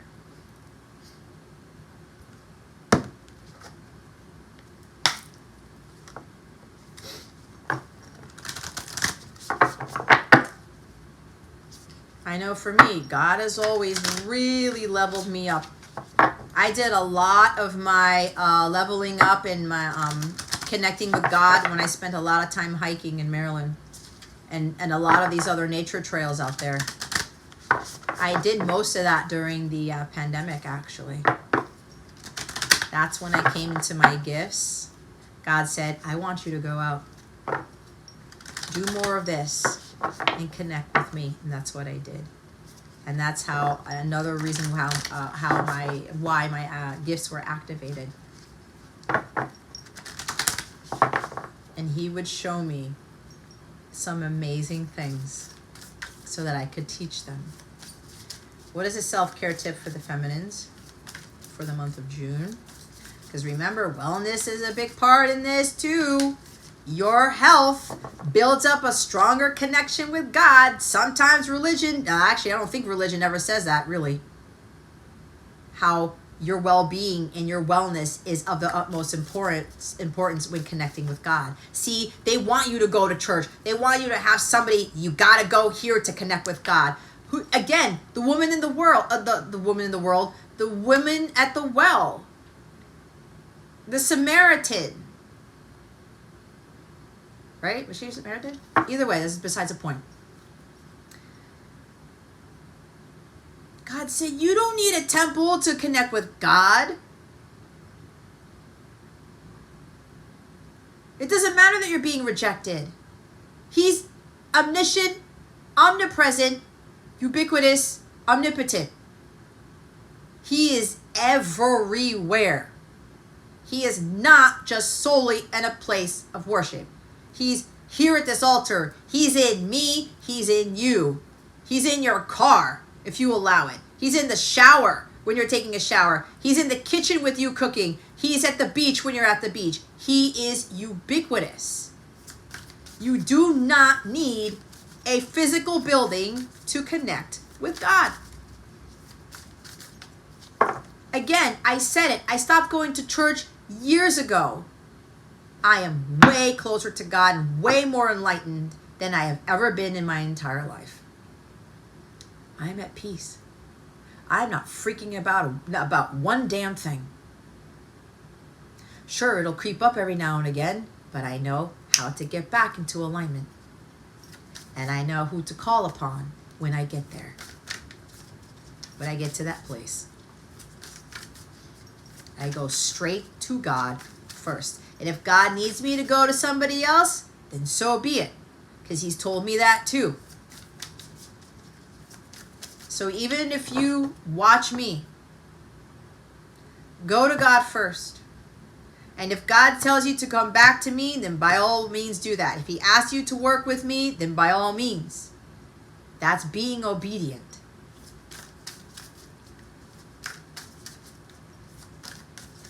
Because I know some of you who watched me for a while, you saw what I went through. And some of you are fearful to follow your calling. Well, shit, man. She couldn't pay her rent. She lost 90% of everything that she owned. She's living with her parents. Her cat's with her sister. I don't want to lose all of that. It's not to say that my journey is exactly going to play out like yours, or yours is going to play out like mine. But you are going to go through something similar, but you cannot be afraid of that. If you try to go against God's plan, it's going to fuck you up, and you will continue to run into crazy shit.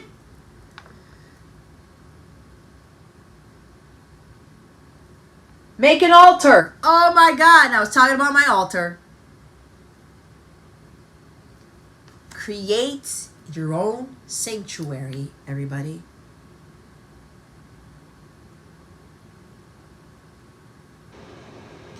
I have to go find my picture of my grandfather and me and my grandparents and me during my graduation, because I used to have it in my altar in Rockville in Maryland. I got to find them again and put them back here, because they've always been supporting me with my work too. Anyway, make an altar. Put whatever you're drawn to put on there. You don't have to put all the crystals. You don't have to put all these things. But crystals do help because it connects you with the earth. Put flowers on there. You're going to need light. Okay? Candles are going to help. I have my diffuser over there. Okay? Go somewhere where you can connect with God. See, this is where I connect with God too. And if I'm not by my altar, I go out by nature, or I connect with God and God says, no, go here to connect with me. Like the other day, he told me to go in the backyard instead of my altar. But make an altar.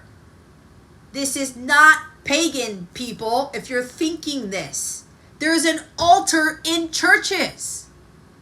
Hello?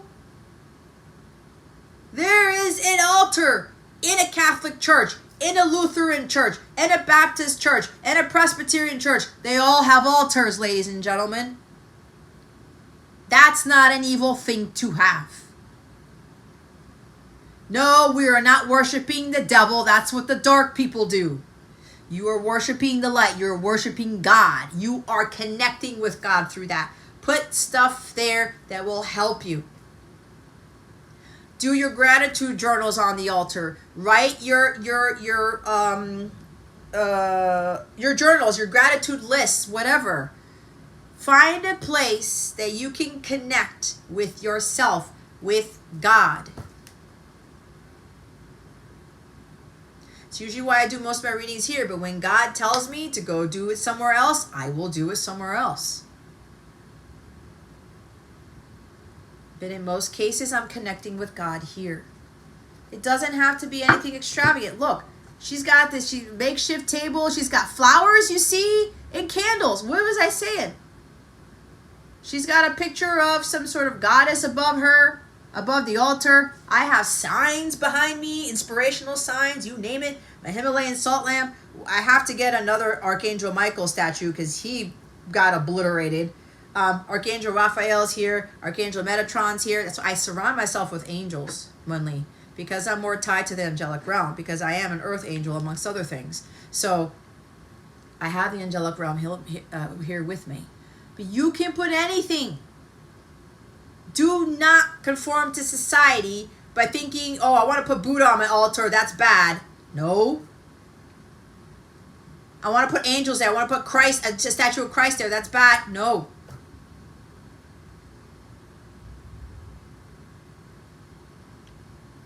You can put whatever. You don't even have to put statues. Okay? Make a sacred space.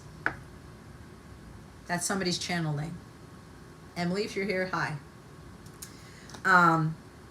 Make a sacred space for yourself. Connect with God. Ask him where you should build the altar, how you should create it. I'm utilizing my aunt's desk now as my altar. I made 2 bookshelves, put them together, and that was my altar, everybody. It was not some fancy quartz table or something like that. If you have one, fine. Be creative. Sacral chakra. Create something. It doesn't have to be perfect. It doesn't have to look like my altar or the altar at a church. Make a sacred space and connect with God, asking Him what you should put on there. Bottom of the deck is sound healing. What did I say about my meditations? Singing bowls. This is kind of funny because I've been trying to see how I can purchase singing bowls because I want to start doing this myself. This is also, look up YouTube videos about sound healing, guys. The whole freaking, these people who do this stuff, it is life-changing, okay? They're also telling me I got to do some more of that. Or get your own singing bowl and work with it. Put it on your altar. I used to have one, but I didn't bring it with me. At least I don't think I did. No, I got left behind. I should probably get another one, but I want a different one because it's new. I'm not bringing my old stuff into my life anymore. Anyway, make an altar. Get a singing bowl. Do some sound building. Or make an altar. Put on a YouTube video with somebody doing the singing bowls, the whole bunch of them. It's beautiful, guys. It's euphoric. I mean, it changes your vibration. It's gorgeous stuff. Or you do my healing meditations at CapellaWellness.com as part of the membership, okay? It's funny because I was thinking of doing different types of healing with sound. It's so funny. Sound healing, music therapy, color therapy, you name it. There's so many different ways to heal. It's not just Jesus who's going to heal, okay? I bet you $1 million Jesus did something with sound healing. Okay, music existed then. Colors, you name it. Jesus isn't just the one way to heal. God isn't just the one way to heal. God created sound. He created color, light, all because color is light. All of these things. Crystals, too. They're part of the earth. It's part of healing. We got to get away from these so societal conditioning with what heals and what doesn't. If it's of God, if it's of the earth, it can heal you. It's not just Jesus. I don't know why I keep saying that. Either way, do some sound healing. Get yourself a singing bowl. I gotta go find one. If anybody wants to gift me like a really big singing bowl, maybe I should put that in my wish list. That would be awesome. Or make an altar. What am I going to do with this?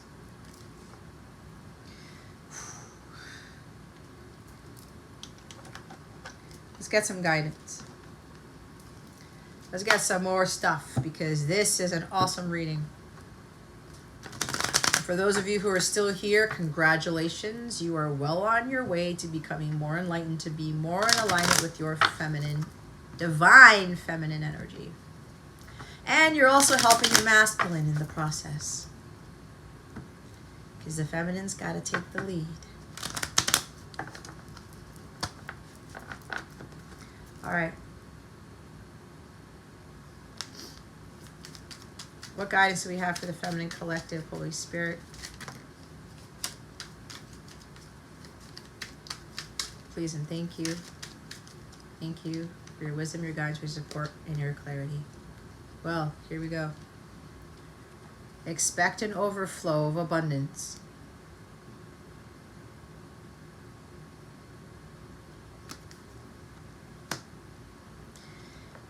That is for those who are aligned.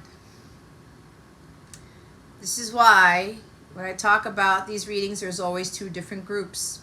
And you need to be honest with where you are. You cannot come into alignment in a short period of time, meaning a couple of years, maybe even 3 years. Some of you, you've been gifted to surpass that. Others, not quite. But that's part of your soul contract. For those feminines who have already been working their mission. You've been staying the course no matter what it looks like. Oh, I forgot to mention. These earrings I'm wearing, I made these. I don't know why they're telling me this now. This is part of the creativity part. I'm soon going to be launching, well, I used to have my own jewelry business, handmade jewelry. And I've been guided to start that up again. I have all my stuff now. So be on the lookout for that. I'll be doing giveaways for this, and they're going to be tied to the angelic realm. There's significance in my jewelry. I'm not just making earrings and bracelets and necklaces for nothing. This is going to help with your healing, okay? This has turquoise in it. Turquoise is a very healing color. It's a very healing gemstone too, okay? Anyway, so be on the lookout for that. I'm planning on doing more of that stuff. Anyway, those of you who are already aligned, you are that spiritual teacher, that mentor. You are already leading others. And you've been doing so for quite some time. You've been through the ups and downs. Your boat capsized. You got into a whirlpool. You went through multiple storms, okay? In your purpose. In your purpose. You didn't get off track. You were completely obedient, and you were doing it God's way, not your way. You are coming into an overflow of abundance. The inheritance. Because God has built you up. He's raised you to that frequency to receive your inheritance of an overflow of abundance. Again, great blessings can come out of the difficulty. Some of you are coming out of those storms already. The rainbow is here. Oh my God, it's pouring outside. That's confirmation. You can't see it, but it's pouring outside. That's confirmation of the overflow of abundance. It's been pouring like this for days here. And God keeps telling me, overflow of abundance, overflow of abundance, overflow of abundance. It's happening real time as I'm recording this. For others of you, this is also an overflow of abundance with regards to intimacy, leadership skills, your gifts, an overflow of abundance of peace, tranquility, bliss, harmonious relationships. You doing your dharma and doing whatever you want. You get to have your own hours. You get to do things that you want to do, but you're still doing your mission work. That is an overflow of abundance.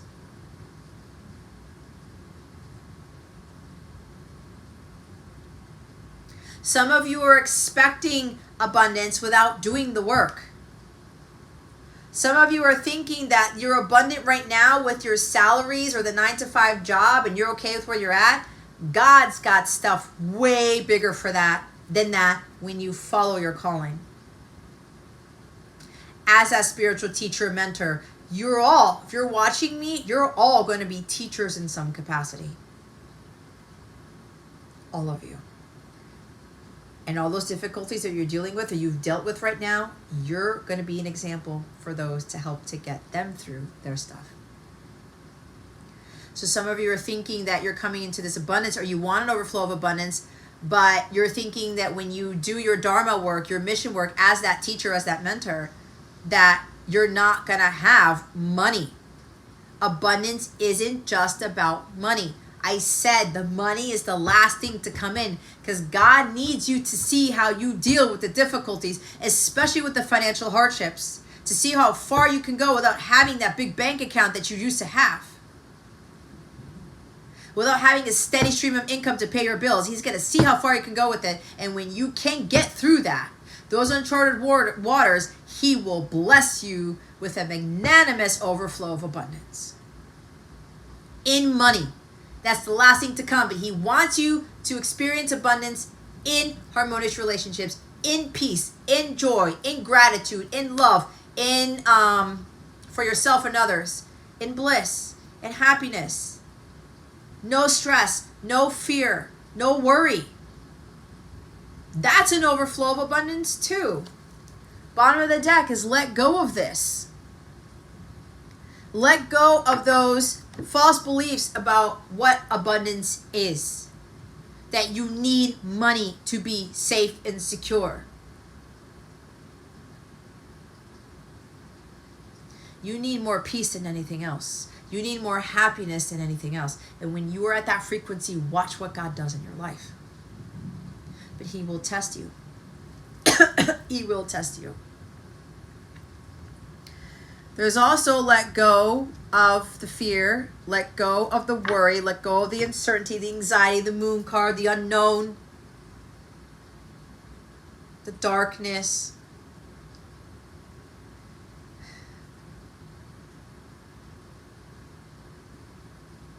Let go of the 9-to-5 job. Let go of your counterpart if you're clinging on to them. Let go of like, I need communication, I need union, I need this person to be intimate with me all day, every day. No. You know what it is you need to let go of. You know. And when you do, you will experience an overflow of abundance. And there's also an abundance of faith and trust is what I'm being told right now. A meeting with God is overdue. See?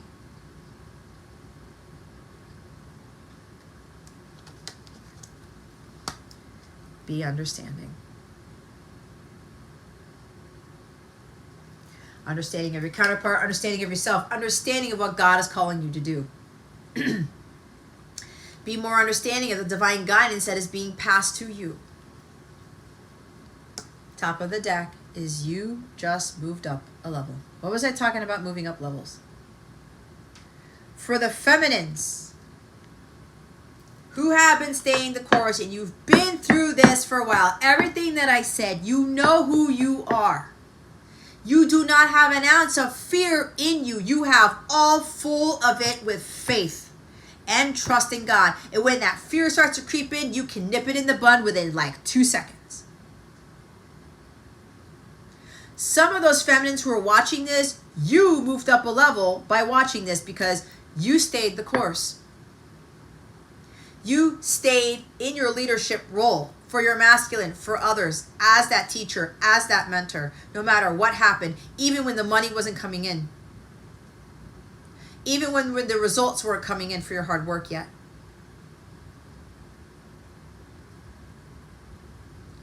God wants you to let go, whatever this is, for the other group of you, in order for you to move up a level. That's why I said that some of you got to step it up. Let go of those false beliefs about yourself that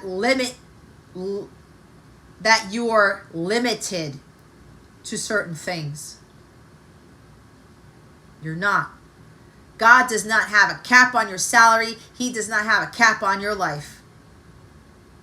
You put that cap on. You block it up with the dam.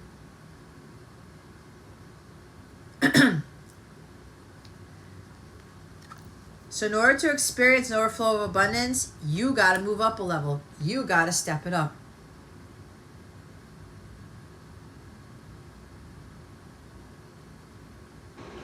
And I'm going to say it because they want me to say it. They are talking about stepping up with regards to really leveling up with a mentor or a teacher, or you getting mentorship from someone, like consistent membership. I didn't say that by accident. They wanted me to say it because they were having me reserve myself. Consistent mentorship. And yes, a membership will very well benefit you. That is mentorship. Oh, okay. Got it. Hold on. You see what God does?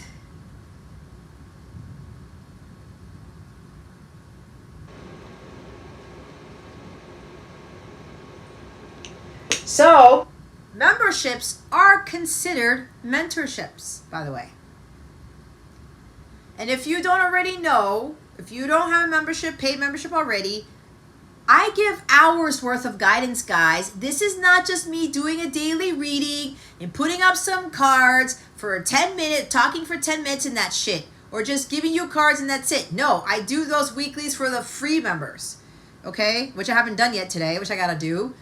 My memberships include wellness challenges. You have access to the healing meditations with the sound healing. Okay? The bonus content that I give in those memberships, you get hours upon hours upon hours of stuff. In the higher tier, the more benefits, the more guidance you get to get into alignment. What you invest in is everything, and you will get back what it is you invest in. You reap what you sow, right? This is also for some of you moving up a level in your membership. And I know I've been saying this, but some of you, there's a bit of a fear here because of the money. Watch what God does when you take that leap of faith. If you're already a member and you increase, you move your membership to the next level. Because here's the thing, guys. If you have already been getting mentorship from me, guidance from me, you're tapping out. Because you've moved up a level, you now need to move up in the level of membership, a level of mentorship, or getting more readings from me, or whatever that is, to move you to the next level. You gotta change it up a bit, because some of you, the energy got stagnant. What was working for you in my current membership level is not working for you anymore. Or you've already gotten the guidance, you've already gotten the wisdom to get you to where you're at now. Now it's time to step it up. And for some of you, you're stepping it up with your membership, with your mentorship, whatever it is, the classes, the readings, whatever that is for you, whatever God's telling you to do. Your intuition for some of you is telling you to step it up, to move up a level in your membership. Keep doing the work. Remember, we're always doing the work, but we're always leveling up as we get better. We're mastering. That never ends.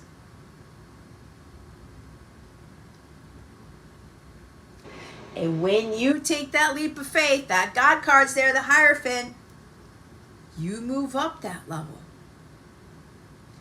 With your mentorship, with your guidance, with working with a teacher. Thank you for the confirmation, Holy Spirit. You will start to see more abundance come into your life. God's just asking you to have faith. Because some of you, you've moved up, but you're still holding on to something. Some of you need to let go of the level that you're at, because you're not there anymore. I mean, you leveled up, but now those things that were once working for you, you've done what you needed to do. You got to that level. Now God's like, step it up. We're moving you higher, which requires more time from you, which requires more faith from you, which requires more like making an altar, connecting more with God, spending more time out in nature.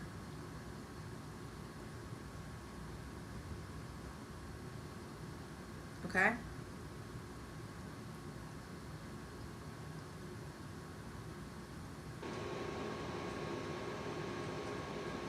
You've got to put in more into your dharma, more into your mission work, more into your purpose, do more of the inner work. Put more into that in order for you to level up. That requires a lot of things. Lean into the light.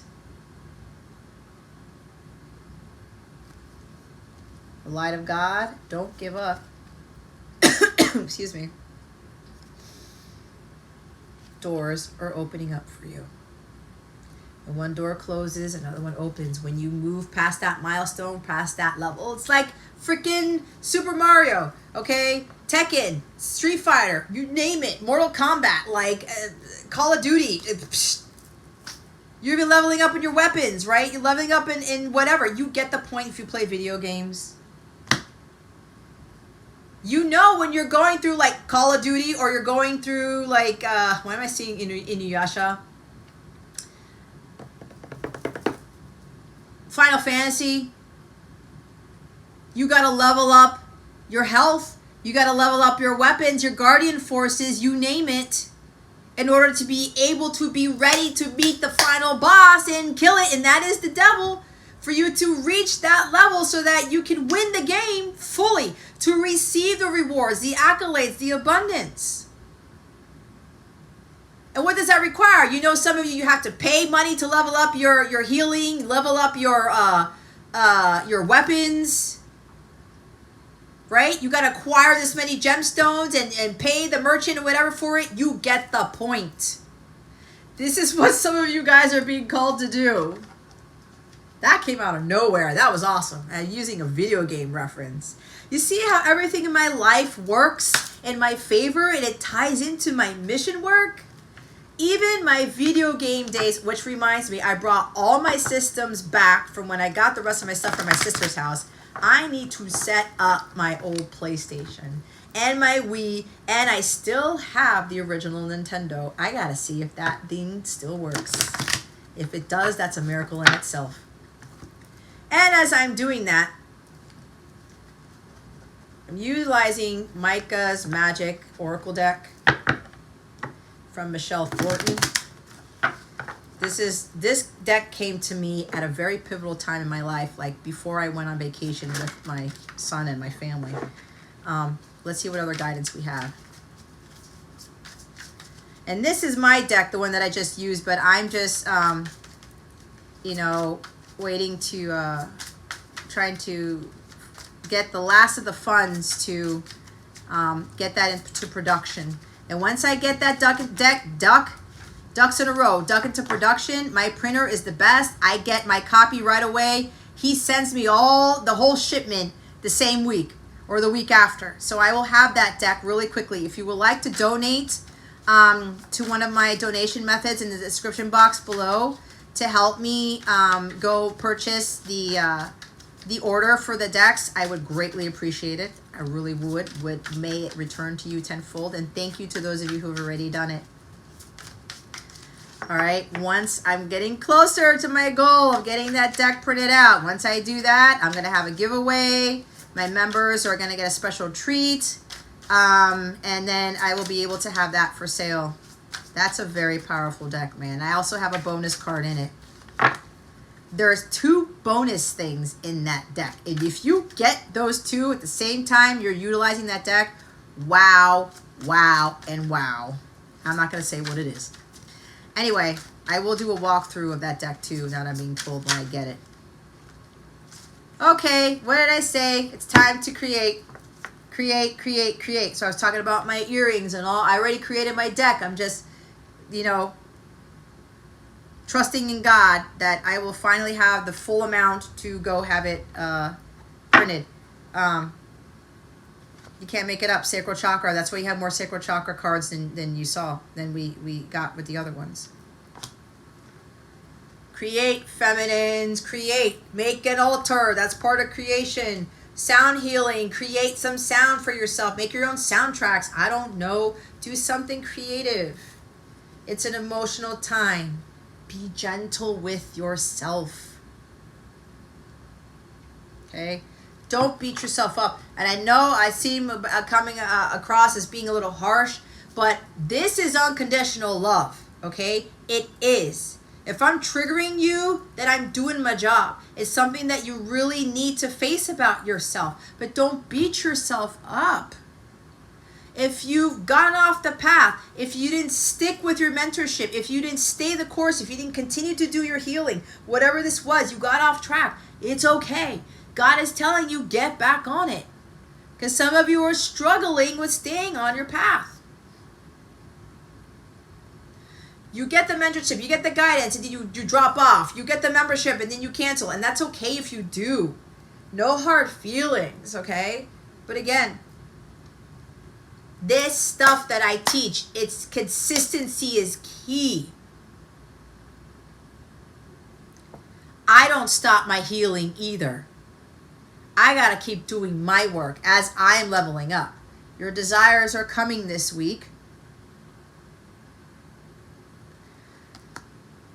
For those of you, do more creating. You're creating already. It has been emotional for you because you're creating and you're making videos and you're doing all these things and you're creating all this stuff for your web, your channel, whatever. But it seems like nothing's happening. Be gentle with yourself. Yes, you could be emotional about it with the moon. Maybe that dark night of the soul, like I said. But know that it is part of your contract. It is part of your path. You stay the course. Even though it's difficult, even though people may not be watching you as much as you think that people will watch you, whatever this is, you will come into that overflow of abundance, like with that rain coming down outside the window. And it's okay to let it out. It's okay to cry about it. It's okay to be emotional. But don't beat yourself up. Okay? Don't beat yourself up. But I say it the way that I say it because I'm a very passionate person and my guides want me to channel it that way. To kind of get some of you to wake up, okay?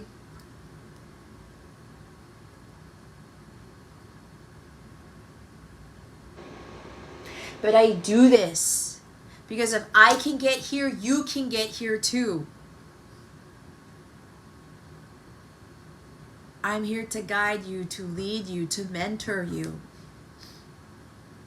And some of you, yes, you're being asked to step it up with membership or mentorship, with working with me. And it doesn't have to be with me if you're not called to, but if you're here, you were led here for a reason. And even with my memberships, they want me to talk about my members only live readings, okay? I do personal readings during my live readings where you can get a cheaper personal reading in those live readings compared to what I normally charge. But the big thing here is to get the free reading from me, to get the guidance real time from me in those live readings. The Sunstar tier is the lowest tier for you to be able to be part of those members only live readings. They will benefit you, and if people get personal readings, their readings will benefit you too. The whole point is for me to mentor others, to get them closer to God. And for those of you who've been creating, you've been doing your work, your desires could very well be coming this week at the time that you watch this. But please do not get caught up in the timing of this, because not all of you, it's going to come this week. It's going to come at a different time. Now all the cards are falling apart. A past loved one is here.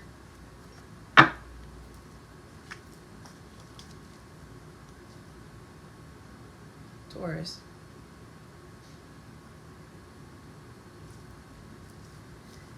Top of the deck. Dream job is on the way.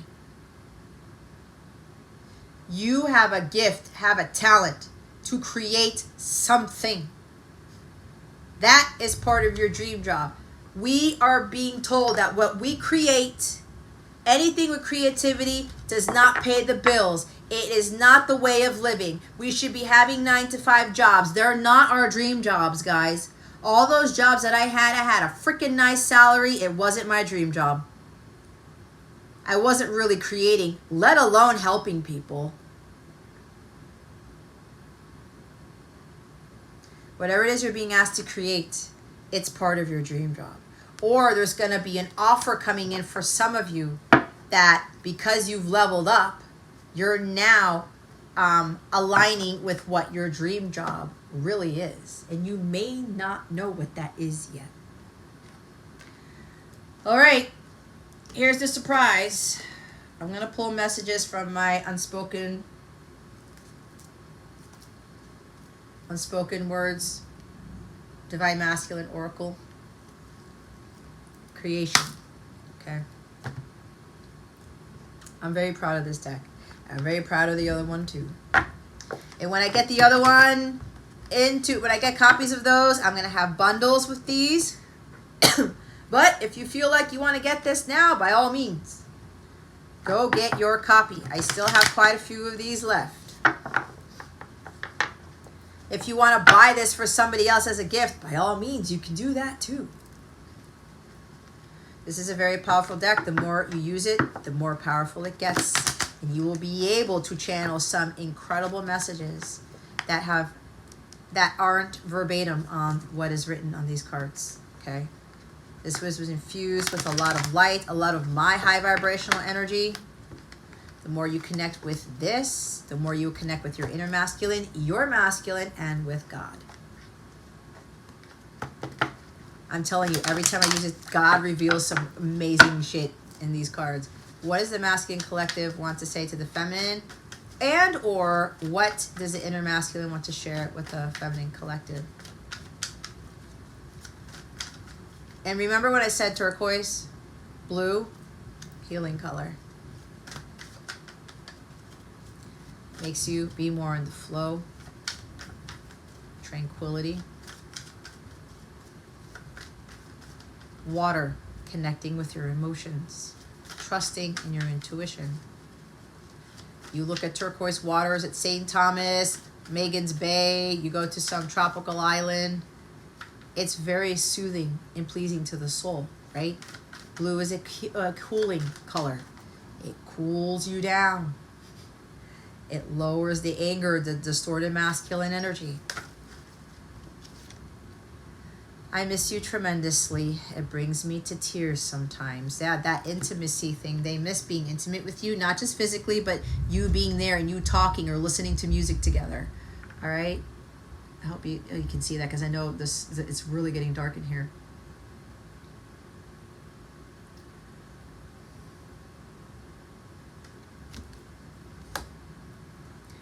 I'm also getting with that all of a sudden, this is your passed on loved one telling you, or you miss your passed on loved one tremendously.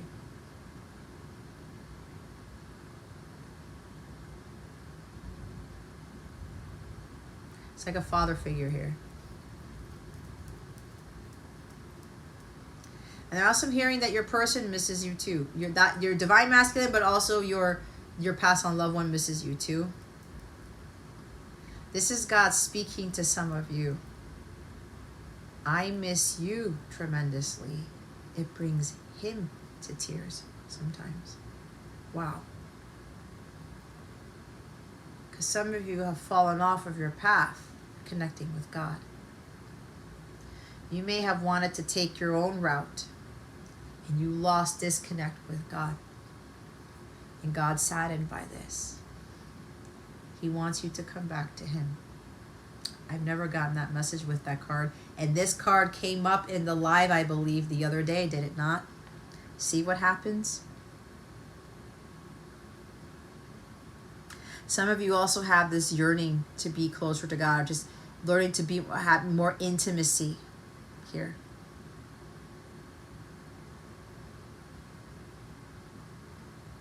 I got a weird hit. Something about either I used to teach you or I used to work with you or something. And you're missing that, or you're missing me. I know this is talking about me, but somebody needs to hear this. I know this is coming from the masculine collective. They do miss the feminine collective, but there's somebody here who's not my person, who misses me a lot. Or I used to teach you, or I used to work with you, and there's a big missing energy. That I brought something to your life, that I brought something to you while working with you or teaching you. I don't know, that came out of left field, but that's for somebody. Bottom of the deck. Words cannot express how grateful I am for you. I truly am. Which is why they have no way of telling you how they feel about you, because it's 222 on my clock here. Because of how you changed them, because of how much you've loved them, how much faith you've had in them, they just have no way of explaining to you what that feels like. It's like with this connection with my person, there are no words for it. There aren't. My connection with God, there are no words for it either. But just know that they are grateful for you.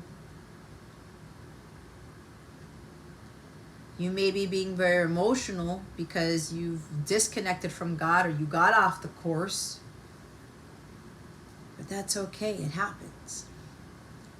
This happened to me when I wasn't happy with God, and my life started to, I was just like, I don't understand God. I stopped praying. I stopped praying over my food. I stopped praying in the mornings or whatever, or praying whatever. And that's when my life really started to change for the worse. And then that's when God brought me to my calling. Out of that difficulty came the blessing of me coming into my calling. And I still went through the difficulties, but it really built my relationship with my dad and with God. That wasn't a coincidence. That wasn't an accident. So the masculine collective here, again, some of you may be like, you are grateful to God for having you go through the difficulties or having you get to this point where you're missing God tremendously, or it's like, God, I got to come back to you. Or it's something about, again, if somebody who's dealing with me,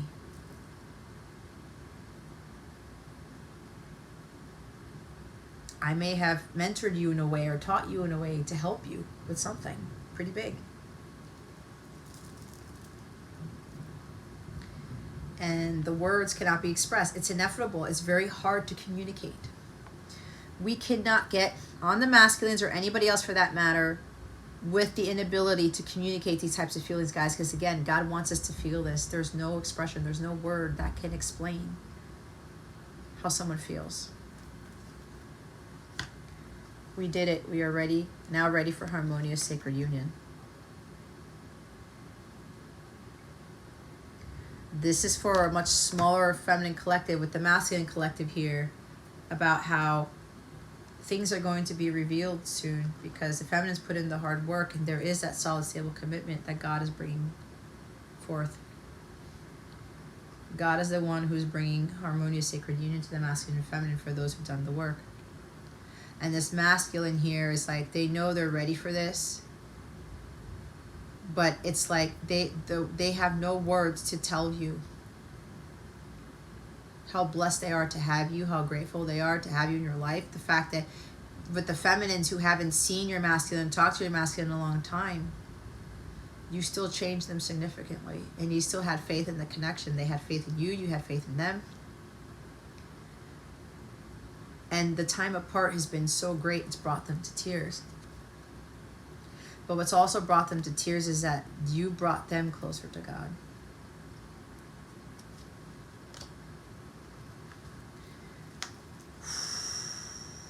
Wow. Top of the deck. Have faith in me and in us, for I have faith in you. What was I saying? What was I saying, everybody? See? Faith in this connection is everything, guys. I'm trying to forgive myself for what I've done. Please understand this. Yeah, they're very heartbroken that they pushed you away, or they sent away the blessing that God gave them. But this is not for the feminine to be like, oh, tough shit, too bad, you lost the greatest thing you never had, like that Beyonce song. Not when it's your divine counterpart. Not when it's a bond created by God. This was supposed to happen. It's part of the soul contract. It was to get the feminine to take the lead in the connection. She had to be rejected. The masculine had to treat her that way. Because God's like, I'm done with the feminine being treated like this. That's what happened to me. But the masculines do feel guilty. There's regret there. But they're now starting to see the God piece in this. They're now starting to see the purpose in the connection. Some of them are. Others, not yet. That has to do with you. Okay? With you stepping it up. When you step it up in your journey, that's when your masculine steps it up. This is not just, oh, I get a couple readings here and there and do this and do my healing for a month or a year and I'm done with it. No, it's continuous. You don't stop. Just like me. I'm already fulfilling my purpose, but I'm still learning. I'm still growing. God's still revealing to me things that I wasn't ready for yet. And I still go through my struggles. I still go through my doubts. And then when I know I get there, I go straight to God. God, nope, nope, nope. I'm not going there. No, God. But first, pray. And then if God wants me to talk to somebody about it or go to something else, like sometimes he'll tell me, you can go ahead and pull some cards. You can go ahead and go watch YouTube, because the next video I'm going to confirm something. He's confirming stuff with the thunder again right now, you see? But sometimes he's like, this is all you need.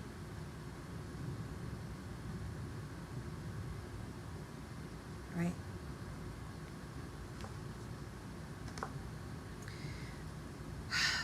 All right. Again, membership, CapellaWellness.com. I think the end screen is going to show that link to that website to sign up for a membership, as I'm smacking my thighs over here. I don't know why I'm doing it, but I'm doing it. Anyway, I'm hearing like congratulations, like my angels are clapping, but they're having me clap my set of my hands, my thighs. I don't know, it's kind of weird. Personal readings. I do coach other counterparts. I do have coaching packages. All right. I do have counterpart packages as well. Those are very insightful. I do have payment plans for packages. Don't forget to use Spring PKG10 to get 10% off your package before June 21st. Okay, once the summer solstice starts, that spring discount is going to be gone. I still have the Spring 10 coupon code for 10% off my other individual services. That will expire when the summer solstice begins. I highly recommend you take advantage of those things. If you don't have a membership yet, there are 7-day free trials. You can't go wrong with it. If it doesn't work out for you, fine. No hard feelings. You're not going to get bombarded. I'm not going to be blowing your email up with, hey, you know, you missed out on this, blah, blah, blah. I'm not guided to do that. If God tells me to do it, fine, but I'm not doing that right now. If you cancel before the 7 days are up, okay. That's okay. The only thing that God wants me to tell you is trust your intuition. If your ego is telling you to cancel because of fear of money, you might want to check with God on that. But if God is telling you to have the faith and to keep the membership and to keep going with it, or to or upgrade it, gotta be obedient and trust in God, because he's trying to get you to another level. And remember what I said, like leveling up, you gotta pay something. You gotta put in something. You gotta put in more hard work, more whatever, to get more back. That's how it works. Unless God tells you to put in less. But that is only when you have fully reached the full level of the divine masculine and divine feminine Christ. All right? You have any questions about my services or about me or anything? Check out the description box below. Download the free mobile app. You can get free guidance for the time being, but remember, what you put in is what you get. You can chat with me directly in the mobile app. You can book your reading in the mobile app. You can connect with other people in my mobile app. There's community there. There's private communities and open communities. My wellness challenges are there, depending on your tiers. You get discount codes depending on your tiers, and definitely as long as you're a member for the month. Some of my higher tiers have freebies, like 50% off my readings, free full-blown readings at the highest tier, which is my Auriga membership. Things like that. Coaching is involved in some of the memberships, okay? A whole bunch of stuff. But the free mobile app you can download, no cost to you. You can sign up, but it will be free. I do not bombard you with stuff. And you can go look through it, okay? You can do the healing meditations on the app. You can look at the daily guidance videos on the app. It's an amazing app, guys. I know sometimes it gets wonky, but hey, it's Wix. It's not me. The app has everything at your fingertips, and I'm trying to figure out some other things to do with the app. So it's for free, okay? The link to download the free app is in the description. So go ahead, download the app, look at the stuff, try out a membership. You can sign up for the membership in the app too, okay? You can even see all the readings that you've booked in your profile in the app. You can change your method payments. You can cancel your subscriptions or upgrade your subscriptions in the app. And if you are upgrading your subscription, your membership, make sure you cancel the one you have now before you upgrade, okay? Before you upgrade.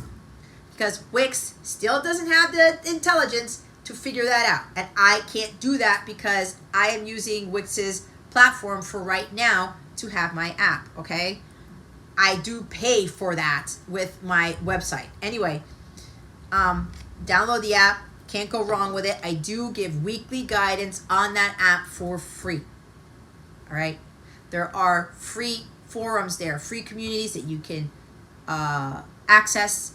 I get additional guidance from there. Sometimes I talk about my life story or make announcements. I do put out announcements on that app, and you guys get those when I'm going live, when I'm having discounts, when I'm doing this, when I'm doing that, whatever. Heads up about things, okay? And some of the membership tiers also have the astrology in it as well. That's going to be a big benefit because astrology is like a leg up to stuff. Anyway, again, let me know if you have any questions. I am here to guide you, to mentor you, to help you. All right? And don't worry about falling off the wagon. It happens.